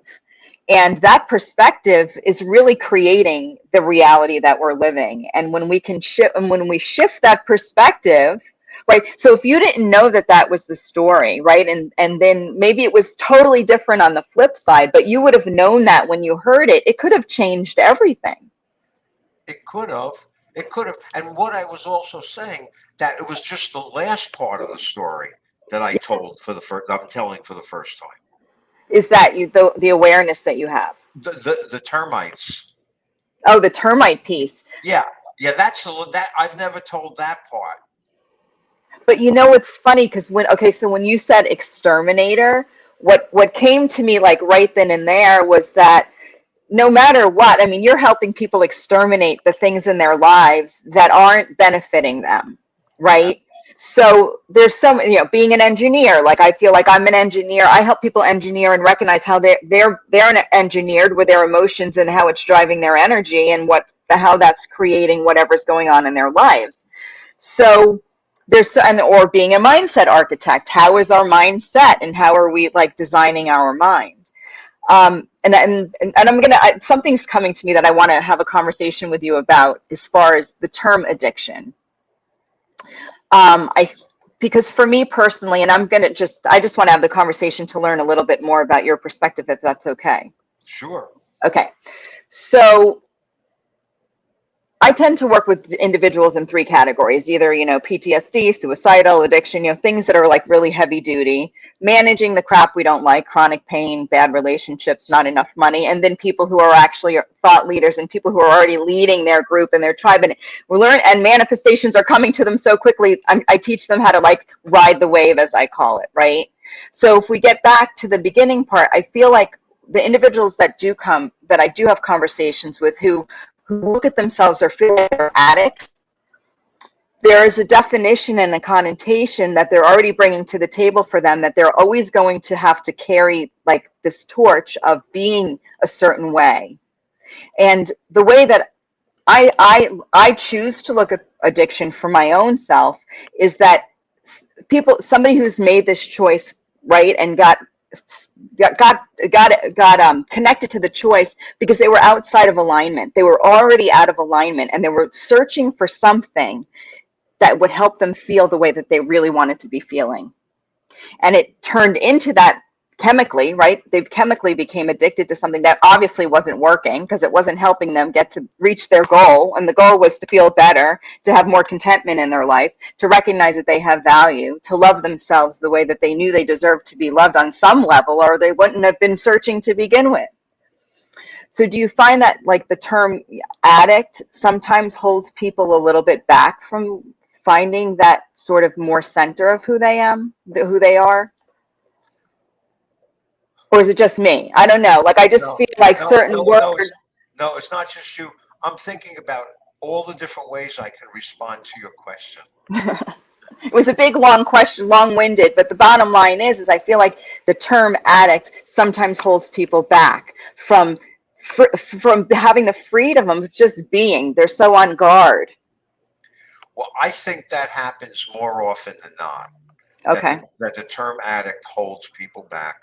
Mm-hmm. And whenever I speak with people who I say have either a chemical, an alcohol, or a drug challenge. Okay, yes. I always talk about the difference between labeling and describing. Thank you. Yep. I'm gonna cry because I think it's so important. Oh yeah, I think it's essential. Mm-hmm. It's essential. And what I explain to people is that if you consider yourself to be an addict, you're saying that's what you are. And if that's what you are, how can you possibly change it? And then with some humor, I add in the example, you know, if I'm talking to a male, I'll say, well, you know, you're a man. You're not going to change it unless maybe you have an operation. But basically, you were born male.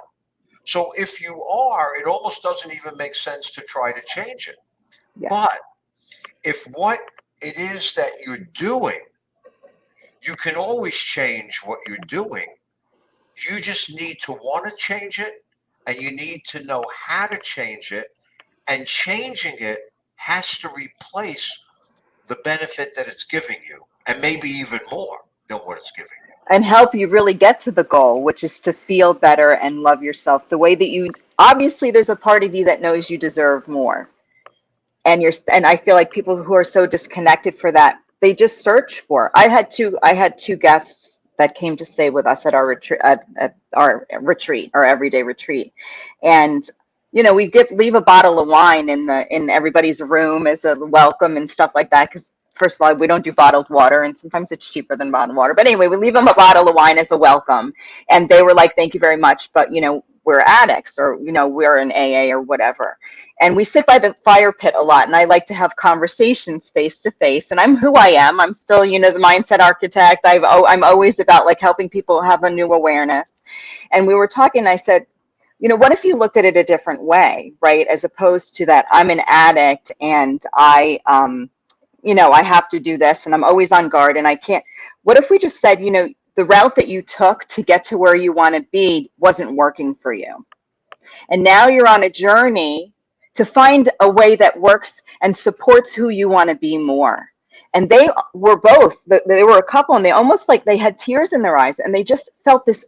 They felt like they were set free from this bondage of this term that they were trying to hold on to who they were, but it was so hard because they were these addicts, and they were set free in that moment around the fire pit to know that, they were just making choices that weren't really getting them to where they want to be. They weren't supporting the version of themselves that they were wanting to connect to again. Yes. Yeah. So I asked the question because I had that personal experience, and when we had the conversation, sometimes I just connect and the information comes through. But I just saw they were set free. They were almost like being held back from this label. Yeah, and one of my frustrations in past years was the use of the terms addiction, addict, and within the past few years, there's a diagnostic and statistical manual that has also changed the language, and they've changed it from addiction or whatever other terms they were using to substance use disorder. Even that's freeing, Yes, gives somebody much more of more an opportunity. Yeah. much more neutral. I'll tell you in the same light and same conversation, one of the things that I know addicts suffer with, and I say this because I've been to a lot of AA meetings and I've heard the conversations on this regard. I don't know it firsthand. I mean, I think like I'm an addict of other things, but I mean when I'm talking strictly, if we're talking like substance. And so one of the things I know Shelley would love to see happen, I mean, one person can't make it happen, but it's really what you're both talking about, is recognizing that alcoholism is a disease. From a medical point of view. Right. Because I mean it's even been proven it's hereditary.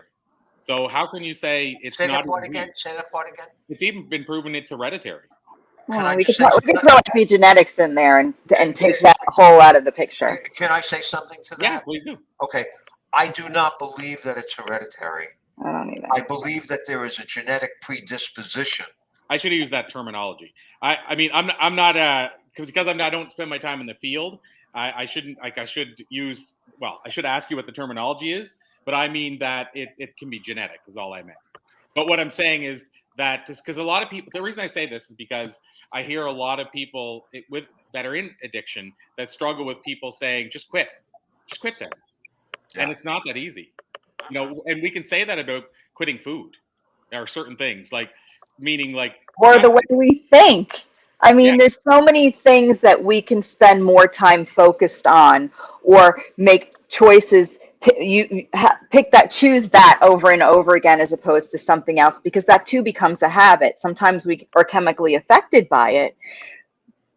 But I just think it's, we talked about I am with Nancy. Well, when you say I am an addict, I mean, you are now like labeling your own self and putting the restraint. It's almost like a restraining order on the ability for an individual to be who they are, right? And when you're back into alignment and you recognize your value and who you are. I mean, my sister was in AA and NA and this A and that A and all these A's, and what it really was, these were side effects for her. These were like the symptoms of her having a very challenging childhood and never really being nurtured in her self-concept. And I'm not saying this holds true for everyone, but she can have a glass of wine now and she's not addicted because the reason she was doing it isn't the same anymore. She wasn't going, the results, the goal wasn't the reason. She was going for feeling a different way. She already feels that way. So it's not having the same effect. And I'm not sure that it's true for everyone, but I've just witnessed it in my own life. Here's what I'll say, and Alan could talk more to this than me for sure. I'm just going by what I've seen and experienced firsthand with other addicts or with addicts. And I'm not trying to keep labeling the name, but I'll explain why I say that. In AA, so to your point, Elise, the reason you probably won't see the world change the way that you wish it was that way is because in AA, you're taught the first word you say is, my name is Corey and I'm an alcoholic. And they teach you in AA. Bill, who wrote the book, says they've proven, and it is kind of true, more people have quit alcohol through AA than any other thing in the world. So it's going to be hard for you to convince whenever you have all these people. I'm not looking to convince, and I'm not wishing anything. I mean, that's why you won't see a change, I think. And then also the other thing is that because they talk, there's a few things that you just said, like that in AA, for example, one of the things they say as an addict is one drink is too many and 1,000 is never enough. So again, the idea I can't have one ever again in my life is the feeling. So the things that you're saying, you'll probably never see happen because AA is the biggest organization teaching this, and they read the book. It's not the only way, Corey. You just met, and I'm not good with names, but remember you said that when you were a speaker, you got paid for speaking right away, and then you brought all this $25,000, and this guy who wrote, whoever had this, and everybody was like, you can't do that because this is the way it's always been done. Well, I'm just going to say, I'm going to just throw that right back at you because anything's possible, and I think that having this conversation with Alan right now is, you know, you're in it firsthand, so maybe we should ask Alan what he thinks. No, I agree, and I'll just finish off that by saying, Elise, when we talk about that, I'm not saying that there's not a million people that have quit drinking cold turkey. I mean, yes, that happens all the time. I'm just saying I think the reason you won't see it change in those ways is because the biggest approach to it teaches those things. Well, I don't know. I'm interested to hear about. I'm interested to hear about Alan's approach. I'm resonating with your approach, Alan. So I want to hear it from the expert. Okay. So I do believe in individuality, and I also believe in not taking chances. So that's fair. Yeah, there is a reasonable possibility that someone who's had an alcohol challenge and who's been abstinent for a year, 2 years, 3 years, 5 years. Really, I knew someone who was abstinent for 25 years and relapsed. It is possible, but it's not necessarily a 100% given. Absolutely. Yeah, because also part of what contributes to someone having such a strong connection to alcohol is their physiology, because there's a very strong connection between sugar and alcohol. So if an individual has a problem processing sugar, they may also have a problem processing alcohol, in the sense that it creates a craving, which is one of the reasons why I always talk with anyone. Well, I talk with anyone about it anyway, but especially people who have alcohol or drug challenges, about nutrition. Because what I have found is that people who can maintain their blood sugar level within a so-called range, they don't have the cravings. Very interesting perspective. Yes. In fact, one of the experiences I had was I had someone come to me several years ago, actually, and he was a binge drinker, which meant he would drink on weekends, certain weekends, large amounts. And he had been to many treatment centers. He was inpatient treatment, outpatient treatment, all kinds of treatment. Like you said, AA, right? Okay. Any A, give me an A, pick an A. Yeah. So, and he was like in his 50s. Okay. I started talking to him about nutrition, and he looked at me like I was nuts. He said, "No one's ever talked to me about this. Like, are you trying to tell me that if I change the way I eat and I follow the guidelines that you suggest, that can help me?" I said, "Yeah, I've seen it many times with many clients." He said, "You know what? I don't have anything to lose. The worst that will happen is I come back and go, it's a bunch of baloney." Okay? He followed my guidelines. Everything worked out really well for him.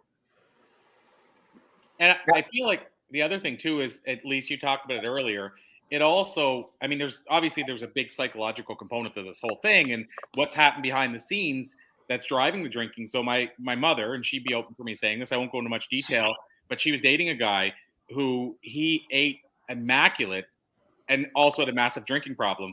But they said they feel he lived an extra 20 years, and his skin looked so healthy, even though he was drinking at that level. But even though in his case he probably had everything leveled, but he couldn't stop drinking. But I think it was because it was a psychological thing of what happened in his life, which I don't know, that was pushing the drinking. So in other words, it was something that he wasn't fixing. Individuality. Yeah, but he was super healthy. Like if you didn't see him drinking, you would say this guy's like the healthiest guy I've ever run into. When he was 50, he looked like 30, and it let him live a lot longer. He did die of liver disease, but it let him live like 20 years longer. And my mom said what he would do, by the way, too, is when he would get on a real big drinking thing, then he would stop for a bit and then start eating super healthy, and even healthier than while he was drinking. And then he would get really good and fit and everything, and then he would jump back into drinking, and it would all deteriorate again. But to your points, both of yours, on one hand, the eating, I think, did level him out, so he lived a lot longer. He seemed healthier. And on your point, Elise, the biggest thing that was driving it was something in the past that I'll never know. I don't know what he was dealing with, but and my mom knows, like she said, there was stuff he was dealing with. She knew it, and it's not her place to tell me. And it's not my business to know. But he was dealing with something that he never addressed, I don't think. Yep. Well, there's no right one. I mean, Alan, you would know this better than us, but I don't think there's any one size fits all type answer for any of this stuff. For anything. I mean, across the board. Yeah, absolutely. And that's exactly the reason why my approach, which is what I call, it's not my own term, it's a very well-known term. That's exactly why my approach to working with anyone is holistic. I look to identify every possible contributing factor, regardless of how big or how small, so that there's the least possible chance of interfering with that person's intention to accomplish their goal or goals. Boom. Amen. Amen. Amen. You know who I'm referring if somebody's having a challenge with certain substances in their life, for sure. So do you work one-on-one with people? Do you work directly with certain facilities? Is it just the program that you're working on? So how could somebody find you or reach out or attain your knowledge? Well, I'm going to be funny. One way is to listen to the podcast. Which is? No. I mean, right here. Listen here. One, yeah, for sure. Yeah. Another way is to go to my website, which is alansimberg.com. Okay. Okay. The other website that's related to the treatment centers with the e-learning course, it's almost complete, but it is accessible at this point. It's not exactly the way it's going to be. It's lifemasterywithalan.com. Okay. You're going to put that in there, Corey? Yeah, I'm putting both in. Okay. And also my phone number is 281-785-0660. Is that on your website? Yes, it would be. It's on my website. And also I am only working virtually at this point, and I'm in independent private practice. Love it. Love it. I resonate so much with your approach and who you are. You never meet people virtually or even in person where you feel like you've met them before, or I feel like, I don't know, this is not our first interaction, even though technically or whatever virtually it really is. Well, how about this? Familiarity to who you are. How about this? In this lifetime, it is. In this lifetime, it is. Exactly. Well, it's nice to see you again. Where you been? Yeah. It's funny. I didn't recognize you at first. Right, but now you know where I'm coming from. Yeah. Exactly. Well, Alan, this has been an absolute pleasure. I knew from our past interviews it would be. Let's call it a to be continued. It's been such a long time since I've had you on my podcast, the Let's Do Influencing one, my main podcast. Mm-hmm. And so I'll circle back with you on that, and let's make sure we bring you on that as well. And I'd love to have you on in January when I start the Flip Your Script Fridays again. It'll be right here, Blue Talk on the Blue Talk stage.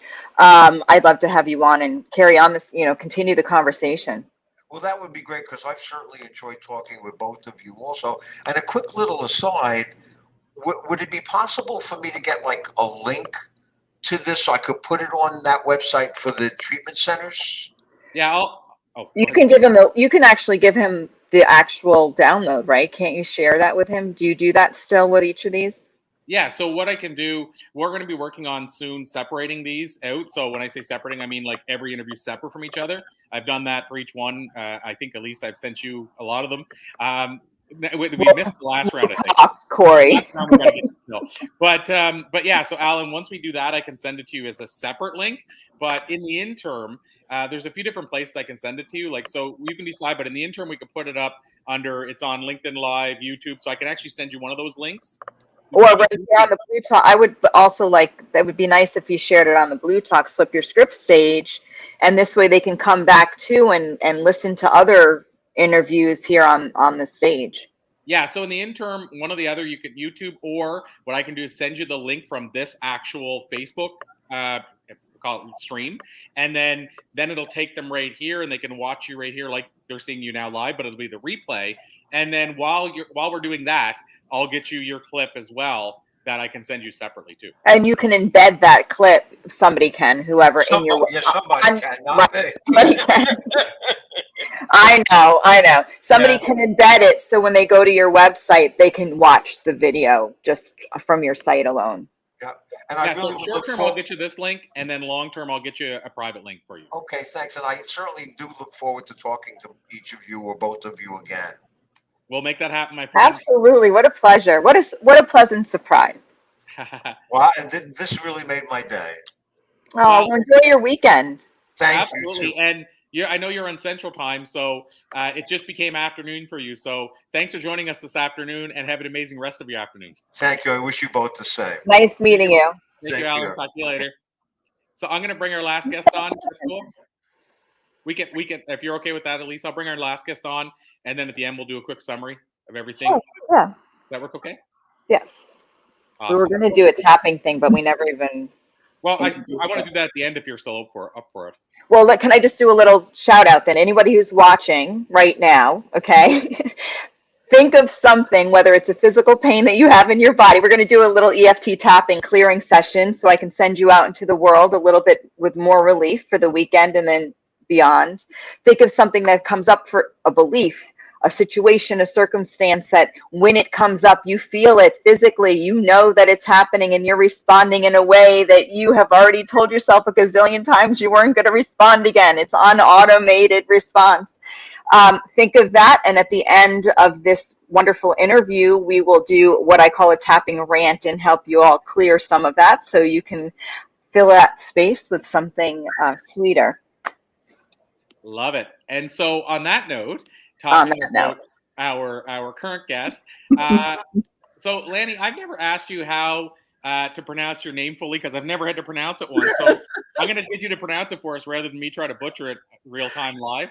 Oh, aloha, Corey. Aloha, Elise. Hi. So happy to be here. I'm delighted. I'm honored. And Corey, my name is pronounced Lani Kamauu Yamasaki.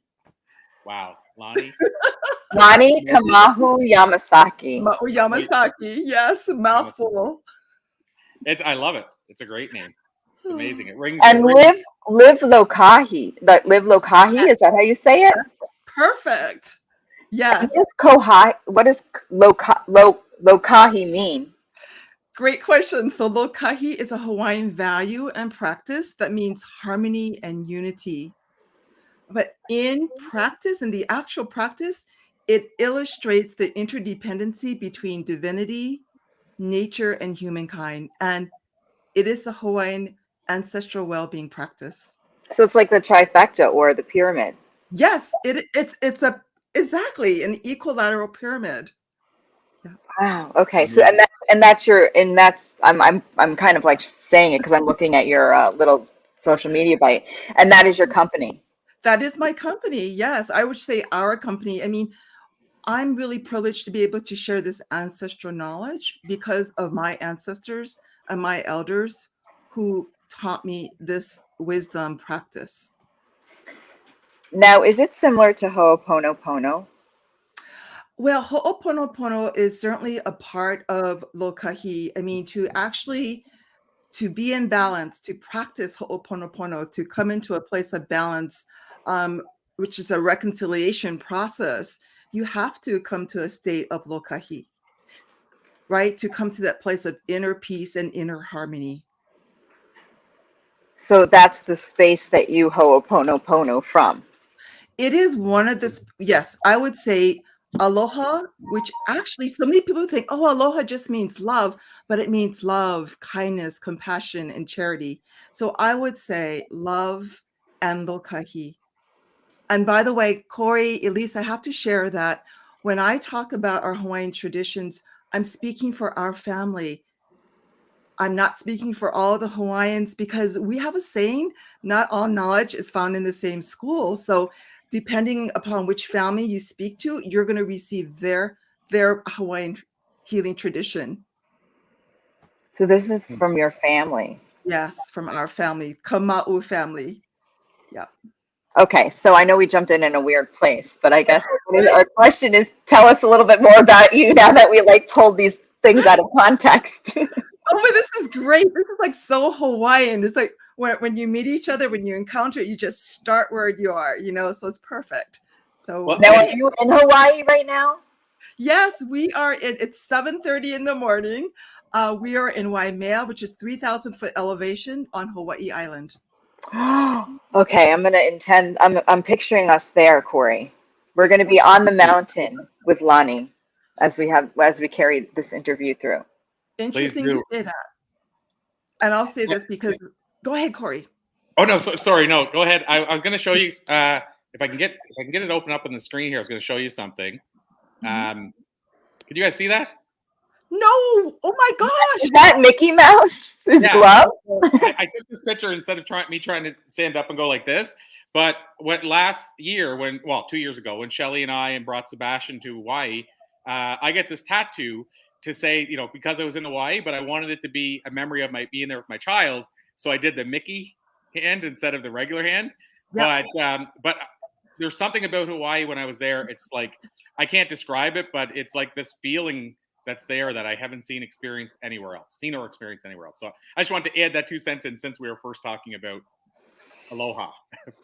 Okay, so I'm going to go, Corey, I have to say this. To me, one of the core reasons for your success is because you do come from aloha. And I want to share that aloha, actually, when you look at the word, ALO means in the presence of. And it's really alluding to in the presence of divinity, because Ha is the sacred breath of life. So when we share our aloha with each other, we're actually recognizing that my spirit recognizes the divinity of your spirit. So. Wow, it's beautiful. I just felt that. I love your culture. Like everything I've seen, it's amazing. So, I mean, I know we started in a weird direction, but that's cool because I know, but now we're all on the 3,000. We're 3,000 feet high on a mountain in Hawaii right now. So I'm excited. I can feel it. I really feel the energy of being there right now. Like, have you doesn't been really to Hawaii, matter. by the way? No. You need to go. What island were you on? Excuse me. What island were you on, Corey? I was Honolulu, of course. I shouldn't say of course, but of course that's the one that everybody seems to have gone to if they've gone at least once. Yes.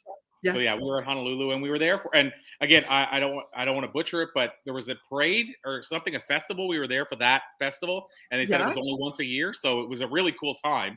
And I got a picture of Sebastian driving like a little car in the festival, and anyway, it's pretty cool. But I can't remember what the festival's called. Okay, we're going to circle back to that. What time of year was it? Yeah. I can tell you this. There was it was also at the same time as they had I forget what it's called, but there's a big amphitheater or center where they also have the festival, which is like going the whole weekend. It's like a trade show almost. Like there's different, but they also had a parade. But what time of year was it? March, like what month? March or late February. I am blanking out right now. It will come to me like at 1 o'clock in the morning or at the end of our time together. And I'll let you know. All right. Or I might try to find it. But yes. I'm going to Google it while you're chit-chatting about Hawaii because I've never been there. I'm just pretending I'm there right now. You see how the sun's coming in? It's still rising. So, with the foundation of Aloha, it's the perfect time to share a little bit more, I guess, about my work and why we're here together. I mean, I don't think this is a coincidence, especially because it's about flipped your script. in the time that we're in right now, right? Yes, yes. So, okay, so I have the honor and privilege of serving as a Native Hawaiian culture practitioner. And so I teach lokahi to healers to strengthen their connection to divinity, to nature, to each other. And when you do this, you actually strengthen yourself in the process. And you actually transforms not only your core being, but I'm going to say, especially now, it helps to transform your trauma to ensure that, you know, healers are fully embodied to serve other people. So, Just yeah, you and I. yeah. So I was unikied or initiated by my elder Halemakua, who is now in spirit, but he was a beloved elder and kahuna, and he trained me for 16 years in the Hawaiian psycho-spiritual arts. And that allows me to share some of our family's traditions with my clients and with my students. And so my work includes, right, blending in this indigenous holistic healing practices with modern science, I'm culture, like, and the art. oh my God, I just have to say, like, you showed up. Like I intended you and I didn't even know for me, like for me. Like, Okay. Well, you know, and like you're the real deal. oh, Like the real, like I'm just like I'm excited. So go ahead. I just had one of those like wow moments. oh no, this is great because I have to tell you, when I listened to you earlier in the week and you said you were a mindset architect, I'm like, that is why, to me at least, why we're coming together now, because a lot of the core part of my work right now involves helping people to understand what we call mo'olelo.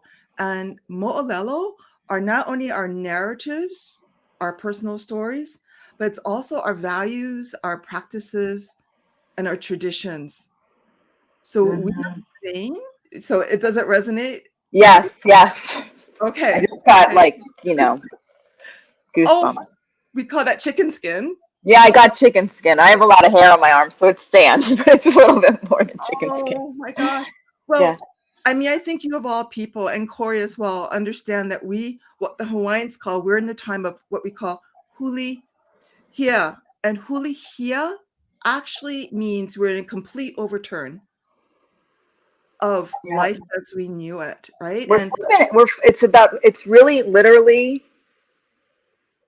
that's what huli is. Huli is the turn.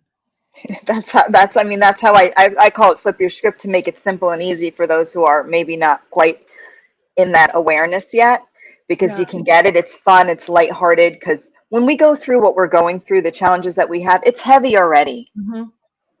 Like we already are like overloaded and feeling like overwhelmed. If we could just lighten it up and get into a vibration that's a little lighter, it Yeah. seems easier to do that flip. The huli, right? The So huli. I like so that word too, the huli. so I mean, so yes, huli, right? And so when we say huli hia, there are many meanings, but one of the meanings is to create fire, Mm. right? So when you think about it, we're in the time of complete change, complete turnover of our lives as we knew it. It is a time of fire. But if we think about this, fire does create new life. So there might be destruction, but there is new life that Yes. comes about in the process. I love it. So, okay, so you have this practice. That's what I love is that it's birthed from family tradition. That Yes. to me is so magical. And so when do you work you work individually? Do you work with other organizations or groups? How like Yeah. what is Yes. your approach? Just keep going. You know, Corey probably knows more, but we call this we're talking stories. So yeah. so I work one-to-one with some individuals. I mentor a group of wellness practitioners. So I primarily work with psychologists. I work with medical physicians. And so when I say healers, I encompass like the entire road of Mhm. healers. But for some reason, psychologists keep on coming into our doors here. And then I also work for different foundations. So in the past, I worked with foundations like Mariska Hargitay founded the Joyful Heart Foundation. And so I was really privileged to create their first culturally based curriculum for survivors of sexual assault, child abuse. Mm. Yeah. Yeah. So, okay, so we talk a little. Corey, do you have a question, or can I just keep going? Well, I was just gonna say, sorry, I don't know what happened. My Wi-Fi froze up, so I actually switched my connection to my other Wi-Fi. But in the interim, while it was coming back on, I just wanted to say, since we mentioned it earlier, I don't know if you found it, Elise, but I found the name of that festival. I just got Honolulu Festival. That's what came up for me. Yeah, it is. It's called the Honolulu Festival, and it's at the Hawaii Convention Center. Yes. Okay, Yes. so that's the one. I just want to, for people that might be going, which one was he talking about? So I just want to insert that. That's a big international one. And that, wow. Okay. It was March 13th this year. Yeah, I remembered we were there in March. I just couldn't remember exactly what the name of the festival was. I guess that, and we probably said Honolulu Festival, but we probably thought we were just calling it that name, but it wasn't the official name. But looking here online, that's the official name. So you know which one I mean, though, now, right? I do. It was a pretty cool experience. Like, we got to watch the dancing, and like I say, we went up and down. They had these what would you call it? Like a trade show almost. But we went up and down, and we got to try unique ice cream. I forget the name of the type of ice cream, mocha or like the little ball ice cream balls. Mochi, yeah. Yes. Try those, and now they have them at our local stores. I mean, I don't think they're probably as authentic, but we have them at our local stores now. But that was where I first tried it, and for the whole trip there, I was eating those mochis like it was like they were going out of style. But anyway, I don't mean to take us off path, because I know we're on a path. But yes. No, this is so normal for me to talk like this. Whatever comes up, we go for it. It's good. Okay. Yeah. We call it coffee chat, but the coffee talk kind of approach. Yeah. Okay, I'm on your website right now, so I see the triangle, and then the circle encompasses that triangle. So it's about coming into the center of your space. Yes. Is that what that's representing? It is. It is. And actually, the circle also represents creation. So in Hawaii and many world traditions, the circle represents the womb. So when we come into circle with each other, so for me, when I'm with you now, in my mind, we're in circle together. And that means that we are in a space of creation that we co-create. So whatever impulse moves you, Corey, or you, Elise, to share that, and myself, it's just going into this beautiful circle of creation, co-creation, unscripted. We don't know, but we trust our na'au, our gut, and we just follow the flow. And something's birthed it. Can't believe you just said the word womb. I'm not going to talk about it on live, but we're going to chit chat. You just like, that was like it. That was like, what was it? What were we calling it? The I am. That was like the Nancy's I am. The fact that you used womb and bringing that together, because that's like that whole like root chakra. Yes. That's an area that has really been coming up for me, really, and in many ways, emotionally, spiritually, physically. And so we are definitely meant to connect and work together. So I'm glad that you work one-on-one.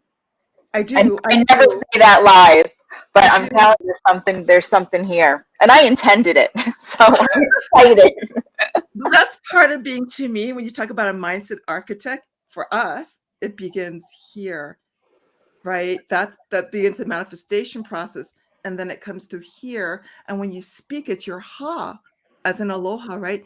Your breath creates a life form. And that's so powerful to recognize for every single person out there that's watching the replay. If you're watching, just tell everyone that you love that when we speak, it's like this paintbrush. Every word is this paintbrush that creates this reality. Yes. Like, it's not a joke. It's not just a saying that Dr. Seuss said or Einstein or whatever. Like, it's really real. Yes. Yes. Now, yes. How about so in the indigenous culture, I don't know if you've, and I don't want to sound ignorant with this, but I don't know, so I'll ask. Sure. There's no stupid answers, as they say, or stupid questions, as they say. But I'm wondering, in the First Nations or indigenous culture, one of the things that I really took to was sweat lodges. And I love the fact that you're in circles. And the reason, what made me think of this is they talk about the rocks. I can't remember now, but it was like the grandfather rock and the mother rock.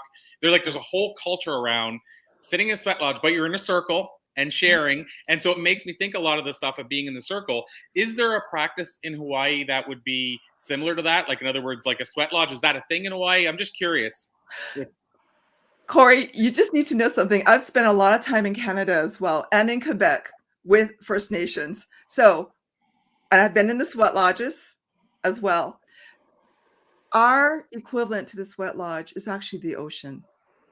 Wow. Yeah. The same way that you go into the lodge with the intention of being in, right, and being in relationship with your creator, with all your relations, and certainly with each other, to come to a place of understanding, but cleansing, purging, right? What I call a conscious living death. The ocean is a state for us in which that salt is a symbol of purification. So then when we go into the water, into the ocean, whether it's clear water, but mainly ocean for what you're speaking of, we go in with the intention of working with our creator, working what we call our aumakua, not only our ancestors, but our guides, you know, and we go in and we ask for that cleansing.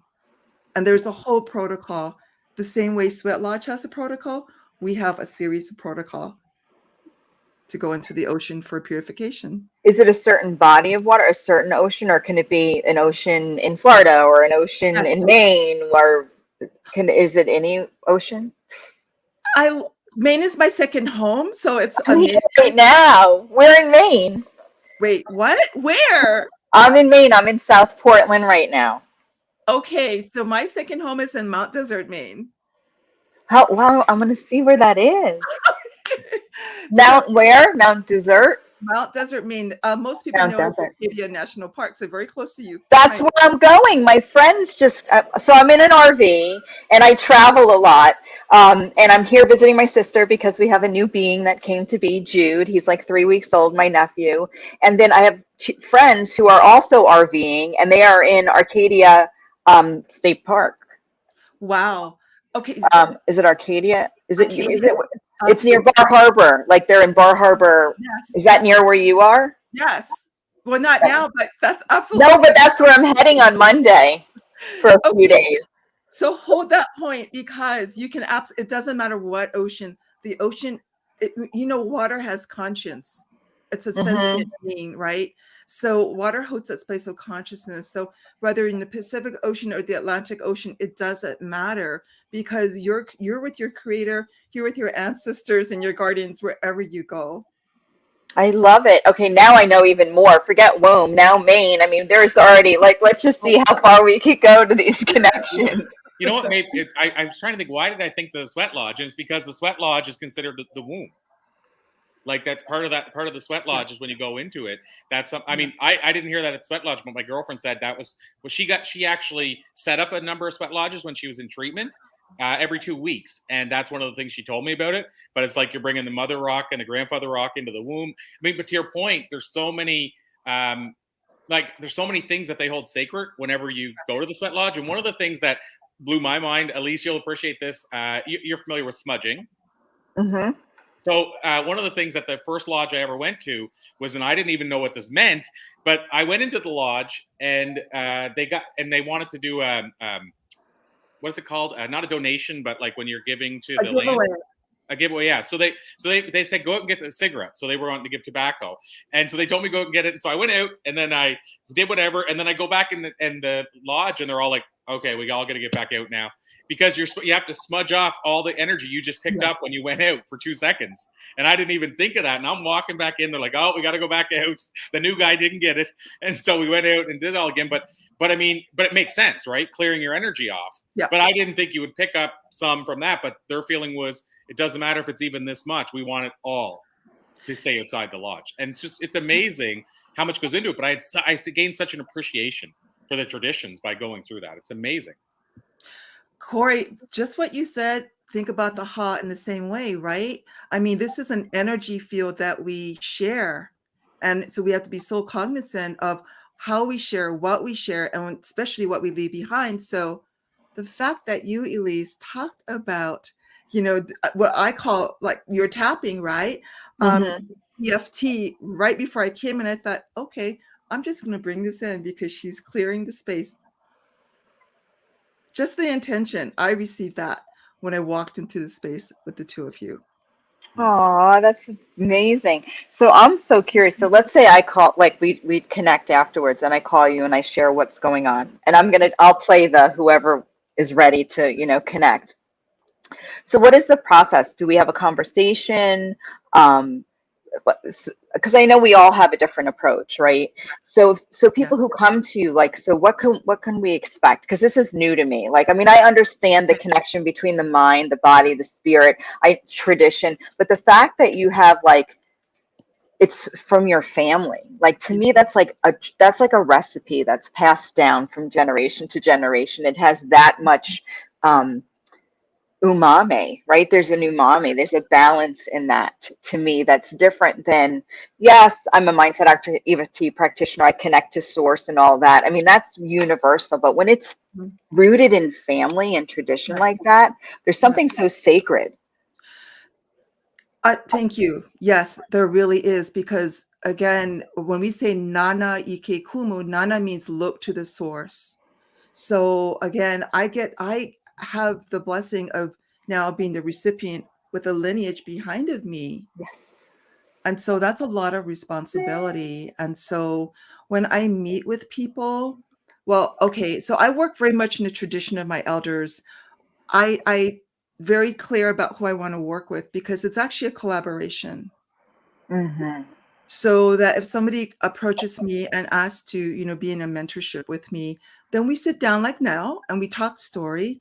And basically it is a meeting of our creators, whoever you might call creator, right? Some people say God, some say Buddha, whoever you can. Whatever. Yes, yes. We bring in the ancestors and we physically talk story about why you're here, what you hope to receive. But at the same time, I'm listening. And at the end of our time together, I will make a decision. Is this appropriate or is it not appropriate at this time?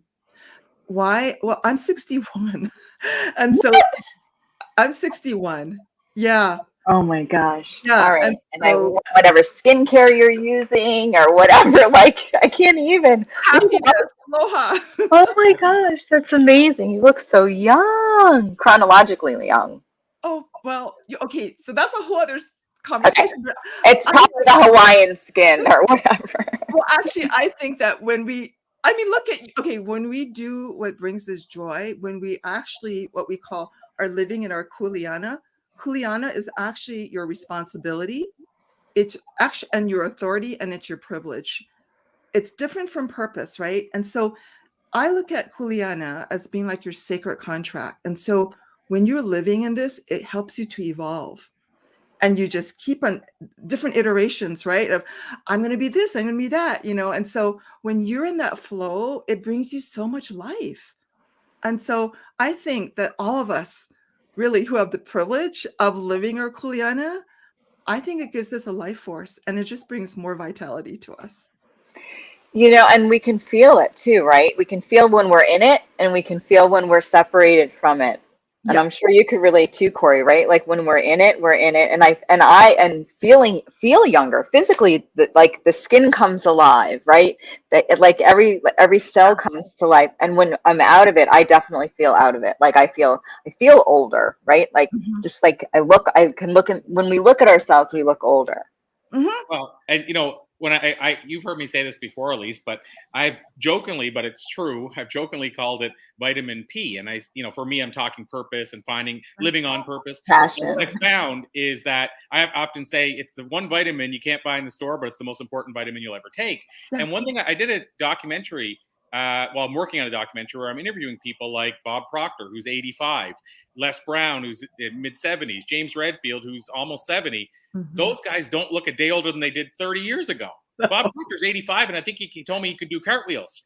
I mean, like, the point is that what you're talking about, Lani, I mean, I feel that if people are living whatever that is, I mean, I'm using the term purpose, but if they've found their calling and they're serving that, I find, to your point, they stay vibrant, they stay young. There's a difference. I mean, there's something to it. And like I say, I call it vitamin P, but whatever you want to call it. What is the word again? Kuleana? Kuleana? What is the word again? Okay, it's kuleana. Kuleana. Kuleana. So Kuleana. yeah, Corey, can I adopt the vitamin P? Oh yeah, take it and run with Cool. it.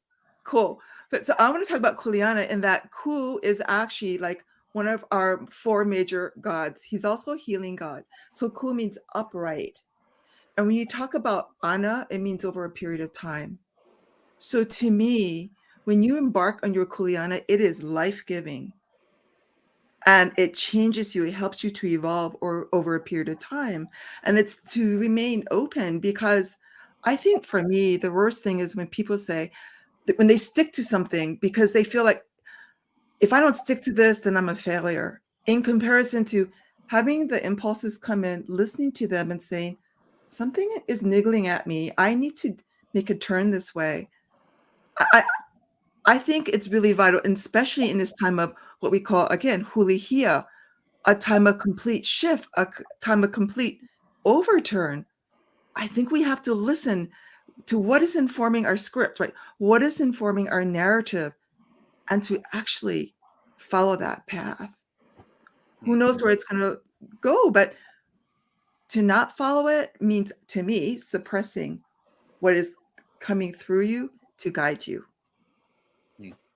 And so we took you off path a little bit too. I know, Lani, that we were asking you when you work with people, and I know you did answer that in terms of deciding when you're going to work with somebody. And I don't know, Elise, were you also diving into what it looks like to work with Lani as well? I just want to make sure we don't move away Right. Well, and so what I also respect so much is that you recognizing that there's a resonance, like there's that you resonate with, right, together with. And I think that's, I mean, we interview a lot of individuals who are here to serve, right, and have come into purpose. And I think very few up until now have even stated, like you're saying, you know what, we come together, and then I know, like my knowing will let me know which direction to take. And that's very powerful in and of itself, because it's bigger than you. Yes. Oh, I'm just right. You're the messenger. You're the receiver. You're the face of, right.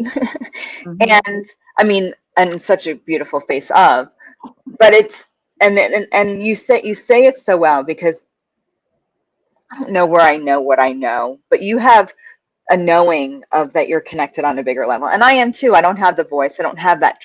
It's not rooted in the tradition. If anything, my family thinks I'm crazy. Like, what is she talking about? She's, oh, that's just her. Like, so a lot of times coaches and individuals who come into their purpose, not from lineage, right, have a battle. And I don't like to use that term often, but it's a conflict is even better, with their family, with their friends, and who they are. And they have to separate themselves almost from that. Like, this is me and family, and this is me on stage, or this is me as a coach. Yeah. But you're bringing to the table this beautiful medley.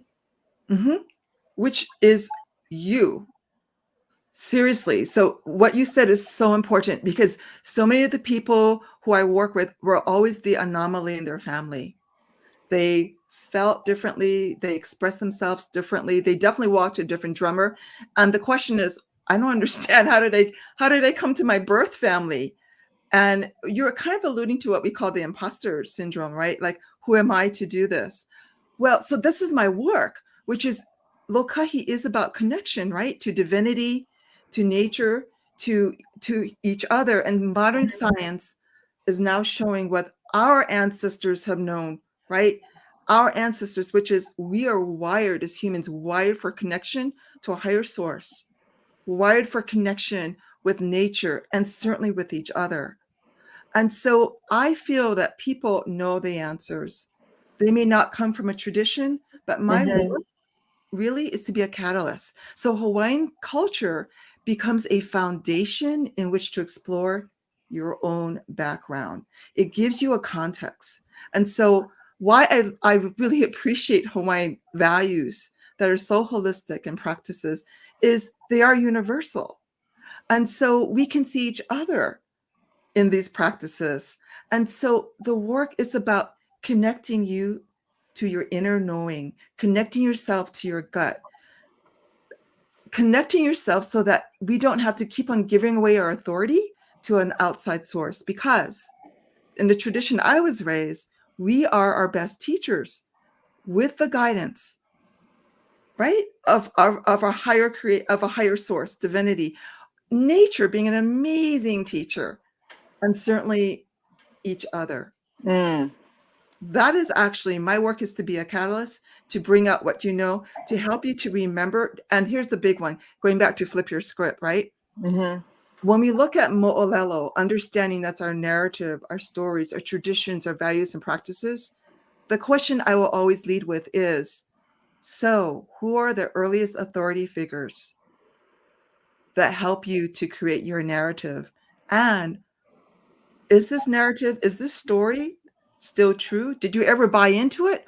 Or did you buy into it because an authority figure told you who you are, how you should be, and what you're here to do? And so looking at our mo'olelo and I think you appreciate this, looking at the thoughts that we implanted in ourselves Mm-hmm. or that we allowed others to implant. And then how do we become so conscious of these thoughts and practices that are planted into us and examine them through the context of Hawaiian practices and say, this is me, this is not me. This is me, this is not me. And then it becomes that personal reconciliation process so that Mm-hmm. you can own your story and you become what we call pa'a, you become firm, but flexible. This is your story, but you're here. I'm flexible, I'm open because I'm a consummate student. I'm always learning. So one of the things that I think is so powerful here, and you can correct me if I'm wrong on this, Lani, but Okay. I feel like and it's funny when you were talking about being flexible, I'm reading Be Like Water right now, or Be Water by Shannon Lee, Bruce Lee's daughter. And I love, as a constant learner, I love when you see things that do kind of overlap, like you're like, wow, it's, what he's teaching. And I feel like Bruce Lee, what he tried to do is learn as much as he could and then teach you the best of what he learned. And Yes. so it just makes me always think of his main thing was be like water and be flexible like water, but also firm.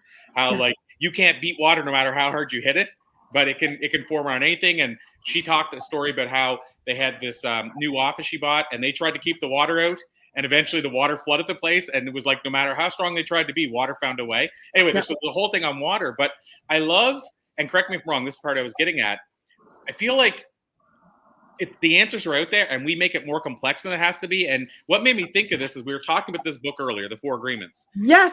And that's another example of a family heritage. Like they're teaching Toltec wisdom that's been brought down, by each generation.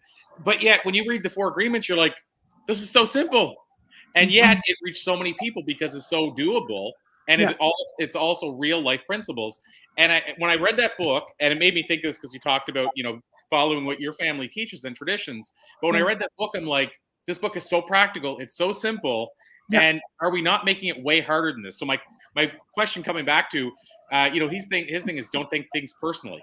It sounds so simple, but if you can learn to do that, that's transcending. So my point is, do you think we make things too difficult?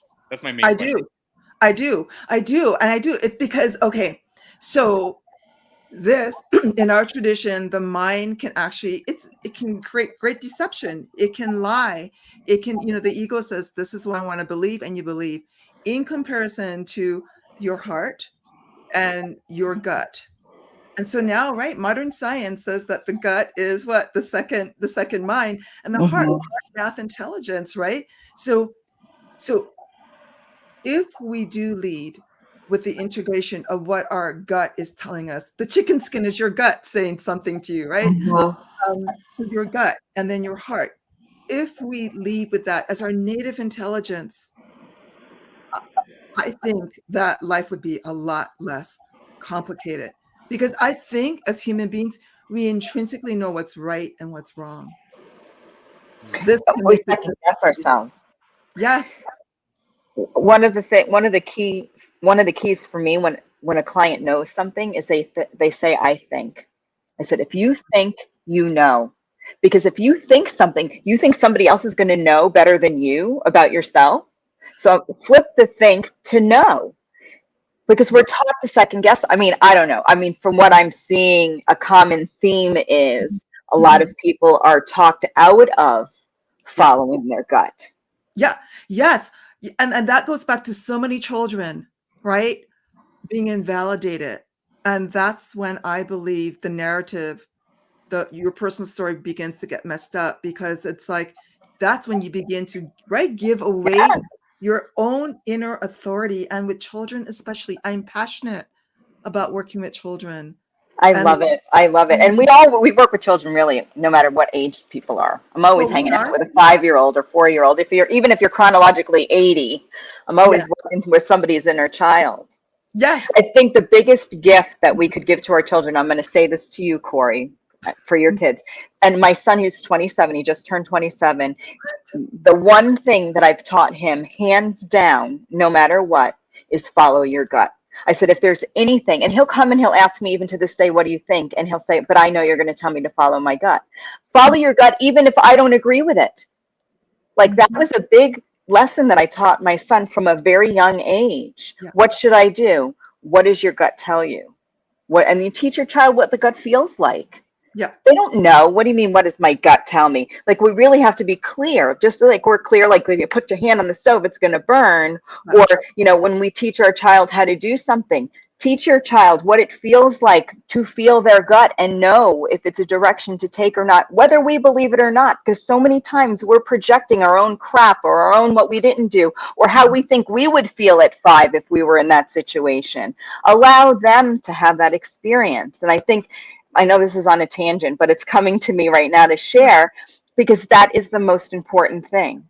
Yes. If we can teach only one thing to the human beings that we bring into this world, is follow your own gut, whether I agree with you or not. Yeah. Well, my 4-year-old, his new thing all the time now for the last 6 months is I have a bellyache, and we got him checked out, and there's nothing going on, but there is something going on, and what we think it is, I should say. So what we know it is, Elise, but what we feel it is that it's when you're bringing him to a social setting, when you're bringing him to school. So what I think is his anxiety. He's feeling his gut, and he's going, his social anxiety. And he's an empath. So he feels everything. So he's saying, oh my God, I feel sick again. But it's just because that's what his gut feels like. It's turning or whatever. But he's listening to his gut because his gut's telling him. So now teaching him the connection between, okay, so this is your body speaking. This is your guide, your own personal guide. And you can know it for him and you can kind of tell it to him, but really having that experiential experience and making that connection and knowing that no matter who he is or where he is or what's happening, that he always has his inner guide. Yeah. That's super powerful. What we're telling him, it feels like at this age, he's not yet, he might be getting it internally, but he's not yet externally getting it, because he's like, I think I ate too much candy. You didn't eat any candy today, bud. Yeah, I think I ate too much. It was like a week ago, and that's why I have a sick belly. But what I mean is that's he doesn't fully, I don't think, grasp it yet, but we're telling him. He's not going to grasp it until he's taught it. We're not taught it. We're taught, Well, that's what I mean. We're trying to I don't know, in Hawaiian culture, is that something that when you were a child, and because you have all of this amazing tradition and healers in your lineage, how were you guided as a child, do you think, that helped you to develop and become where you are now and have this real innate understanding? Well, definitely in nature, being placed in nature and actually watching. We were actually told pa'a ikava'a, which is, keep your mouth closed and observe, pay attention. And Corey, I'm an empath as well, and so I had very similar experiences. I would, even before walking into the room, I would feel something in my na'a. So the na'a, or the gut, right, is actually not only in Hawaiian tradition, but many cultures, right, the seat of your mana, or the seat of your power, your divine power. And so when I would feel it, this heaviness, like gurgling, just really horrible, I was validated. And I would be said, okay, so what is it telling you? And I would be led through this process. And I think what you're doing is so important, so invaluable, Corey, because, when I work with one of my first jobs is in family court, working with children who were 10, 12, their files were like this, and they had stacks. The commonality when you interview the child and the parents, is like a loss to culture, a loss to connection, to belief, a loss to actually having a feeling body, which is what we both are talking about. So when we numb ourselves to what our body feels like and what it's telling us, that the disconnection continues and continues and continues. And so nature is such a great healer. It's such a great teacher. And so, nature would probably, with my elders, my kupuna, they're the guides, they're the catalysts. They brought me to nature to be the great teacher. And still today, part of learning is looking for the signposts, right? Looking for the signposts. So right before I came on with you, I was in our yard. I chanted to say thank you for this time together. And between the trees, the sunlight literally just came in and just came right here. And this is the low, by the way, aloha. This is the low here. And it just came and then went away again. I went, okay, mahalo, thank you. So looking for the signpost to validate what our body feels. So important. So here's a question that I'll follow up with. Ask your thoughts on this, but around my son. So I'll use that as, I'll go back to that for 1 second. So we got him into soccer. He loves playing soccer. He really wanted to play. And then certain days, and I can tell you what we ended up doing, but I'm curious your thoughts on how you would handle it, or how it was handled when you were younger, in terms of how you, like you said, you felt a similar thing. And so going to soccer, he would say, I don't want to go today because I'm too shy. And it was that same day on the way there, he's like, I feel like I'm having a sick belly. I must eat candy again. Like, it's always back to candy. But my question is, like, same thing with school. Some days, like, I don't want to go today. I have a sick belly. But we know it's the social anxiety thing. And so how would you handle that is my question. I had the same. I was like that too. I did not want to go to school. I did not want to go to church, to certain social settings. It was because I felt something was coming at me.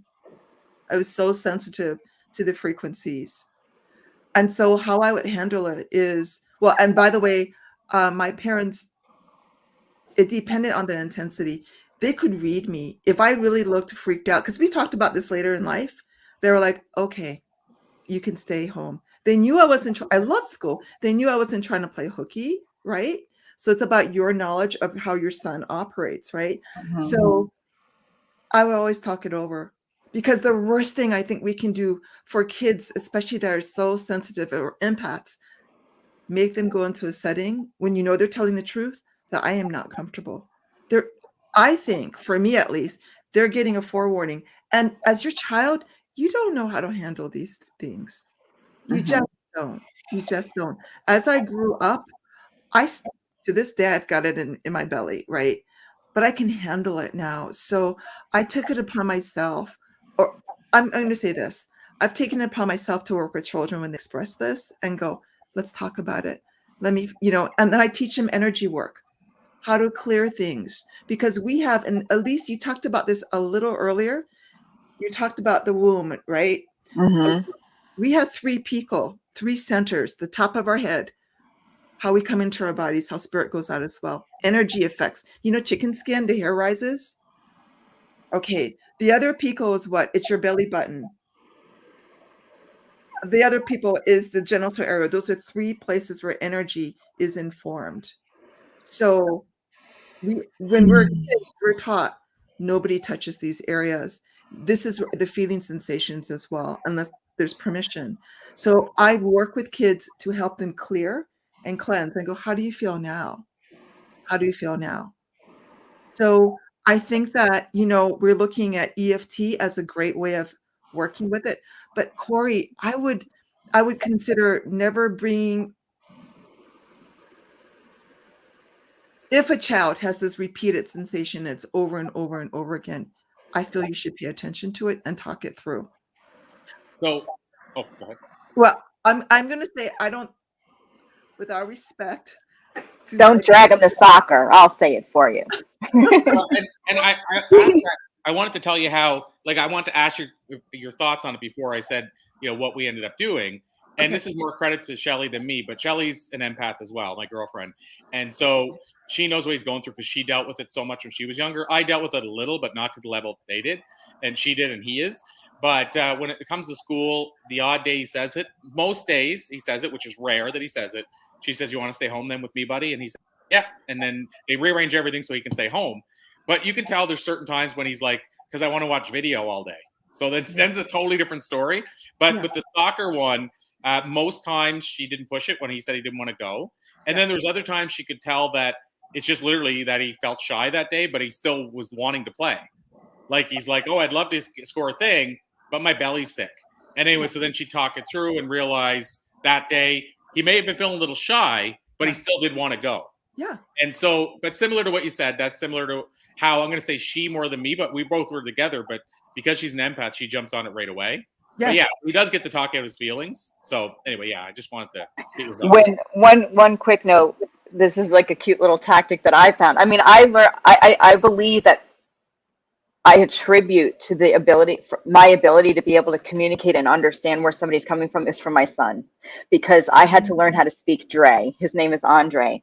And I recognize that I had to learn to speak his language, right? Because I had intentions, and as his guide, I needed to learn how to speak the language that he understood for himself, for the best him. So that being said, though, on this note, like he would have anxiety if there was too many people, or he was going to a birthday party or whatever. He wanted to go, but it was too overwhelming for him to feel like he had to hold space for all of that at once.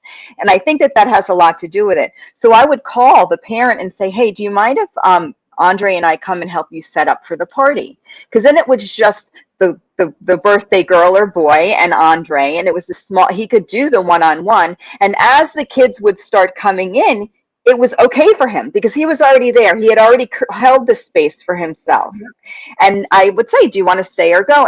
And 9 times out of 10, he would stay, because it wasn't all of that. It was going into that space that was so much for him. But to be able to ease in. So if he didn't want to play the sport, we just went and we sat on the side, and then he could ease himself in. So that might be an approach where he's not just going into all of that and having to hold this space, but easing and then having the space come to him where there's more, more ability to kind of like hold your own space in that. It's funny you say that, because that's what I teach speakers to do, is go to the venue before everybody's there. Because speakers like, "How do I get over this nervousness?" Well, first of all, don't walk into a room with 5,000 people staring at you.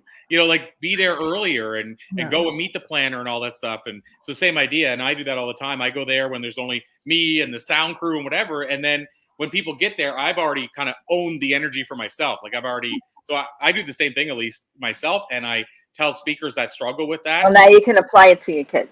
Yeah, sorry, I didn't mean to go there. But yeah, no, it's true. Like it's the same for kids. Like it's just too much. Yeah. But I love that. What you've learned and what you teach. At least we've, whether lucky or not or happy accident, we're at least on the right path, I think, from what I heard. So, and there's no manual. So I mean, we're all just kind of figuring it as we go along. No, there's no manual. And actually, to take the techniques you two of you just explained, that's what I was raised to do too. And that's what I was doing outside before we began, is literally, right? And Corey, I was here last night, like, is everything okay? I was here this morning, but it really is, for me, you're co-creating a space. You're co-creating a space, whether it's going to be in the spiritual world and the physical world, you're co-creating a space for the harmony or for the lokahi to occur. Yeah. I love it. I love it. So I know we're a little bit over. Yeah, I could for everybody. Oh, it's all good, but I could have this conversation all day. But yeah, I did just notice that too, Elise. So, but Lani, you're such a joy. So this, we hate to even see you go at any point. So well, you can hang out. I'd love to do this, like a little tapping, a little clearing, since we're in the space together. Is that okay, Corey? Before we close, oh yeah, 100%. I mean, Lani, I'd love to know how people can learn more about you. I don't know if we do that before or after the tapping, but unless you want to share it now, we could do it now. Let's close this space, and then we can exit with the clearing of space. Thank you. Thank you. So you can find me on my website, and that is LaniYamasaki.com. Okay, LaniYamasaki. That is the best way to find me. And contact information is there. Information about classes. Yeah. Awesome. I'm I'm going to put it in the signing up right now. I'm on your site. I'm getting Oh, the blueprint. and I'm I'm putting so in the honored. comments right now, so people know how to reach you. But I'm Lani, honored. I'm so excited you showed up. I was just gonna say there's never enough time. So with your permission, I do this often, but there's not, and Lisa will confirm this. I don't often say, let's bring you on my Let's Do Influencing show, because it's really hard now for me to squeeze people in. The show's been going 10 years and we only usually do one show a week. But this is, I mean, I feel like we scratched the surface barely. And the show is called Let's Do Influencing. And we speak to influencers, but we try to teach them other parts of their life. Like we had somebody on that was a dog whisperer recently, because and somebody's like, how do you fit that in an influence show? And I'm like, influencers have dogs, and their dogs reflect how they're experiencing life and feeling. If if your dog's nervous all the time, maybe that's a mirror. And so my point is that I think there's something really cool about the wisdom that people could learn from you on the influence side. So if you're okay with it, let's call it a to be continued. I would be so honored, Corey. Mahalo. I would be so honored. Well, let's make that happen. Yeah, you're definitely a signature dish. Yeah, absolute pleasure. No, this is amazing. So I just wanted to put that out there before Elise does the tapping, because I know Lisa will confirm the other day she did the tapping. By the end, I was like, just, it's so mellow, I could barely finish the show. So yes, on a side note, after the tapping, drink lots of water and honor your body. I mean, we're talking about this, right? Honor self. And if you feel like you need to close your eyes for 10 minutes or take a rest, just do it. Take that time in that space so you can optimize the clearing that you've just gone through, right? And you're going to physically feel the shift in your body. Again, quickly, for those who do not know what EFT is or tapping, it's like acupuncture and psychology got together and threw out the needles, right? And so we're using the emotion that comes up in a situation, whether it's in a pain situation, it's always a story attached. So it's the emotion that comes up in your story that we use as the needle to move that energy, and that emotional plaque, which I call the block, is emotional plaque.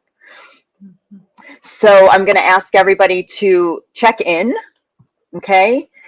If you have physical pain, it's a really good place to start, because you will, I like instant gratification, and EFT is amazing for that, because you'll feel the shift no matter what. You'll feel calmer, and that in and of itself is a relief.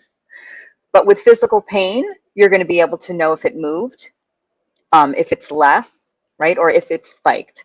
So I want you to give your physical pain a number if that's something that you're challenged with today. 1 to 10, 10 being the most frustrating or the most painful. If you're not in physical pain, congratulations, that's awesome. But if you have something in your life that is a pain, that is chronically showing up, and your response to it is almost automated, and no matter how many times you've made an agreement with yourself to say, I will not respond this way, I will not allow it to affect me this way, it still does, which means your subconscious is on guard and protecting you from something, or showing you something that you may not be consciously aware of. So I want you to give that a number. And where you can feel it, if you know it's really active in you, is in your gut, which you can't see my hand on my stomach, in your chest, in your throat, or in your head. And you may actually experience it in more than one of these places. I don't have enough money. I'm never going to find a great relationship. I'm not enough. I didn't reach my goal. I'm overweight. I'll never lose weight. Whatever these things are that keep showing up. And I want you to give that feeling a number. Then there's a second number, which is the most powerful number. How is it making you feel? How is that physical pain making you feel? Are you frustrated? Do you feel like a victim? Do you feel like it's happening to you? Are you angry? Are you resentful because you're having to deal with this? Okay, so I want you to give your physical pain a number, and also the emotion that's attached to it a number. And usually that number is higher than the pain itself. With the thing that you have, the stress, the moment, the belief that's holding you back, give that a number. Is it frustrating? Do you feel disappointed? Are you at a loss and you feel like I'm never going to get there? What is that feeling that you have? Are you angry? Are you jealous? 2 numbers. And I'm going to go through the tapping round. Each of these points have a very specific purpose. It's like the plug. When the wiring of your house, there's a plug. You're going to plug into it. That's what helps. When you plug in, your appliance works. If there's a discrepancy, if there's a kink in the wire, if there's some sort of short, when you plug it in, you're going to get shocked or your fuse box will blow. Each of these points will move the energy, move specific emotions and feelings, and allow them in when the space is cleared. If you want more information, feel free to reach out to me. I have it for you, and I'd be happy to have a conversation in more detail. Okay, so we're going to start tapping now, and we're just going to go through the tapping points without saying a word. And if you follow, just follow me, and you're going to also feel that that's going to start to calm you, even without words. So we're going to go here to the side of the hand, which we call a setup. This is where we actually are going to claim and make our statement. Then we're going to go to our eyebrows. We're going to go to the side of the eye. We're going to go under the eye, under the nose, under the chin, collarbone, or right under the collarbone, under the arm, and top of the head. And these are all of our points. Okay, and just a gentle tap is all you need. It doesn't work better if you tap harder, so not necessary. So then I want you to stop and take a deep breath in through your nose and filling up your abdomen, if you can, and then out through your mouth. And I want you to check back in because I believe that your numbers will probably have changed. New numbers, new check-in, new awareness. Because we're tapping with a group, I'm going to use 2 basic terms, stress and pain, and the story attached. Okay, and you're going to apply whatever that is for you personally. Stress, pain, story attached. Okay, so I'm going to start tapping, and I'm going to start ranting, as I call it. And I want you to repeat after me. So now that we have Corey and Lani here, you guys can repeat after me, and you can be our example for the guests that we cannot see or hear. So we're going to go to the side of the hand, and we're going to start with even though. Even though. Even though I have this stress and pain. I have this I have the stress and pain, And I have attached a story to it. and I've attached a story to it. And I'm really good at telling the story.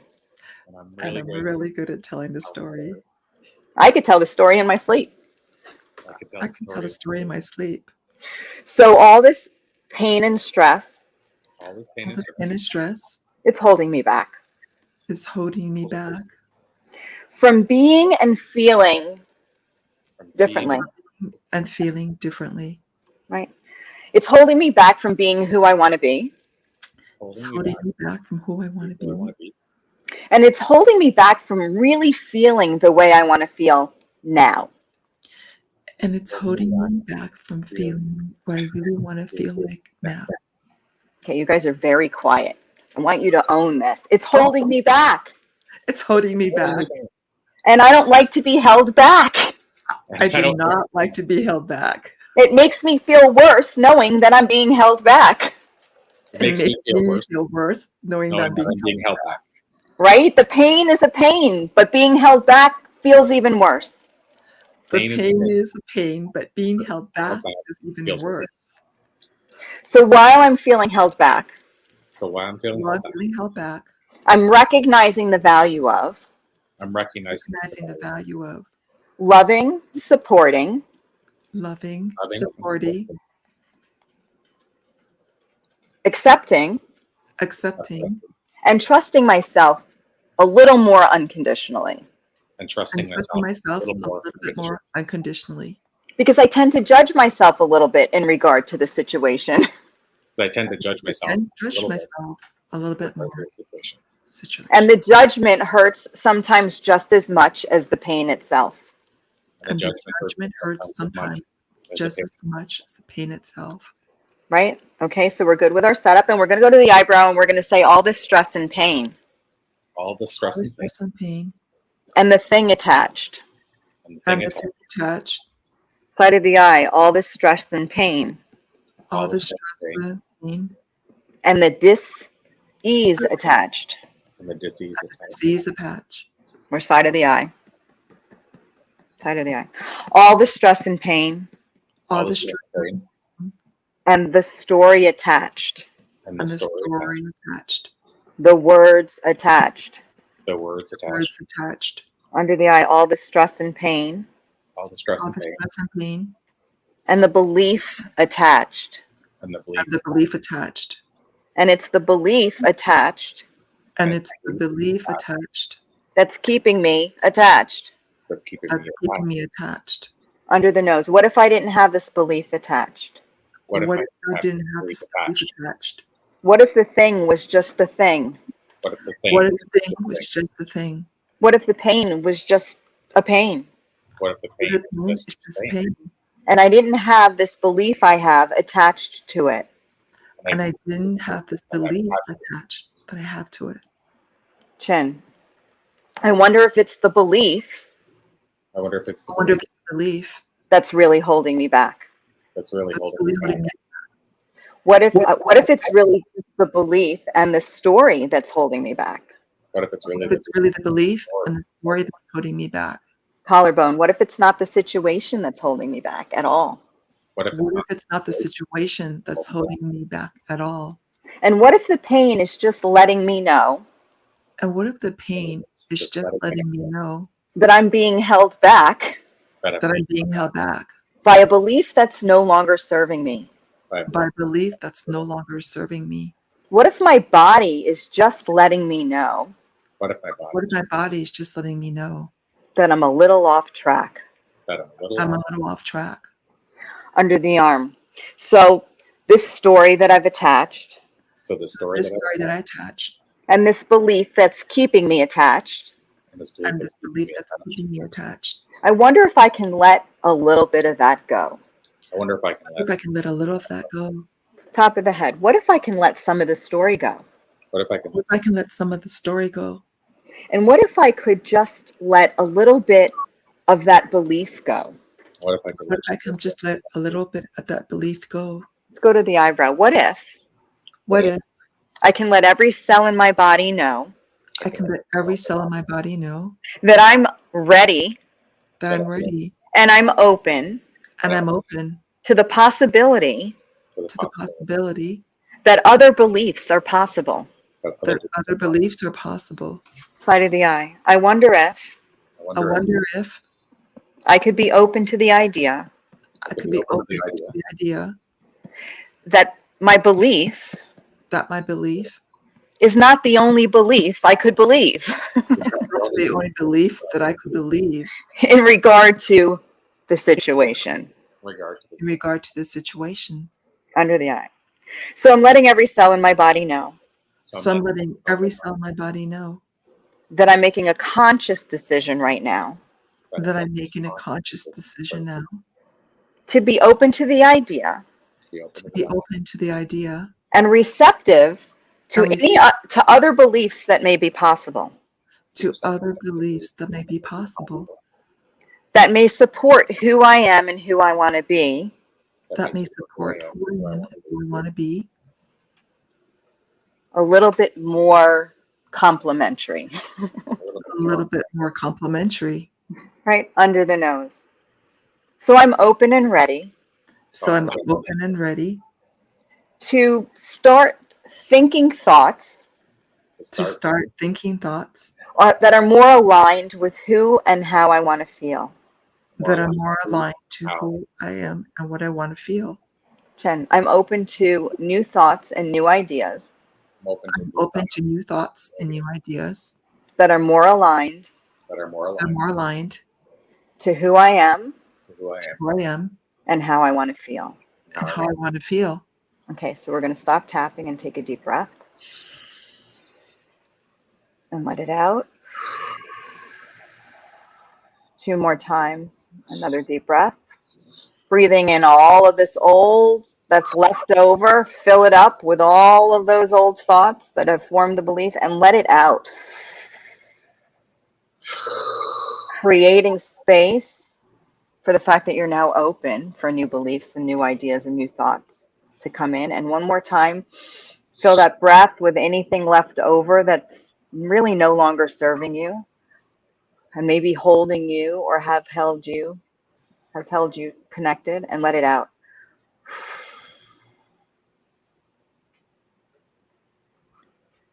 Good job. I want you to kind of open your eyes when you're ready and check back in.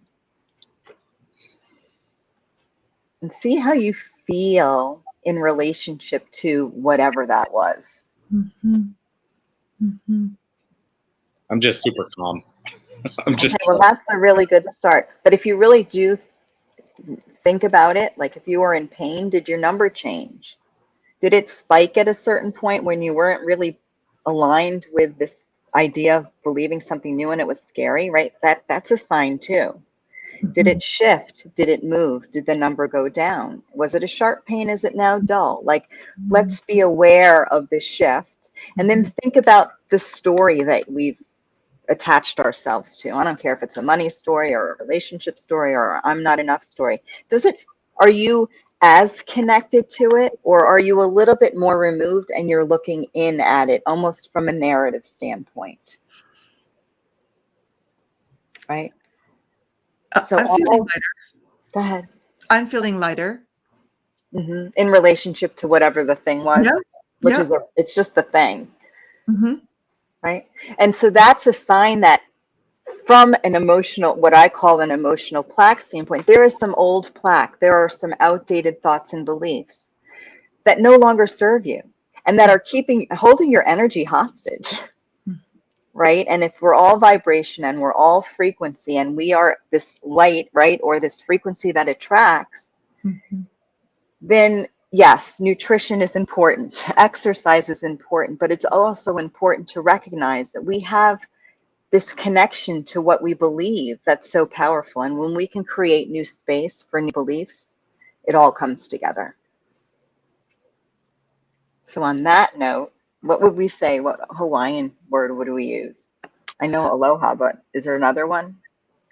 Well, we're coming to closure. Yeah. But before we come to closure, may I just acknowledge the two of you again? I didn't feel like I properly did. So Corey and Elise, I'm so grateful for this, for me, an amazing time together of sharing our ha. And I certainly am so enriched from this dialogue, but beyond the dialogue, right? The energy that we shared together. I'm so grateful. So mahalo. Same here. Mahalo. Mahalo. Mahalo. Mahalo. Mahalo. Thank you so much. Mahalo. Thank you. I'll say it like this way, what she said. But yeah, no, I agree completely, 100%. It was magical, and I love the energy that we created.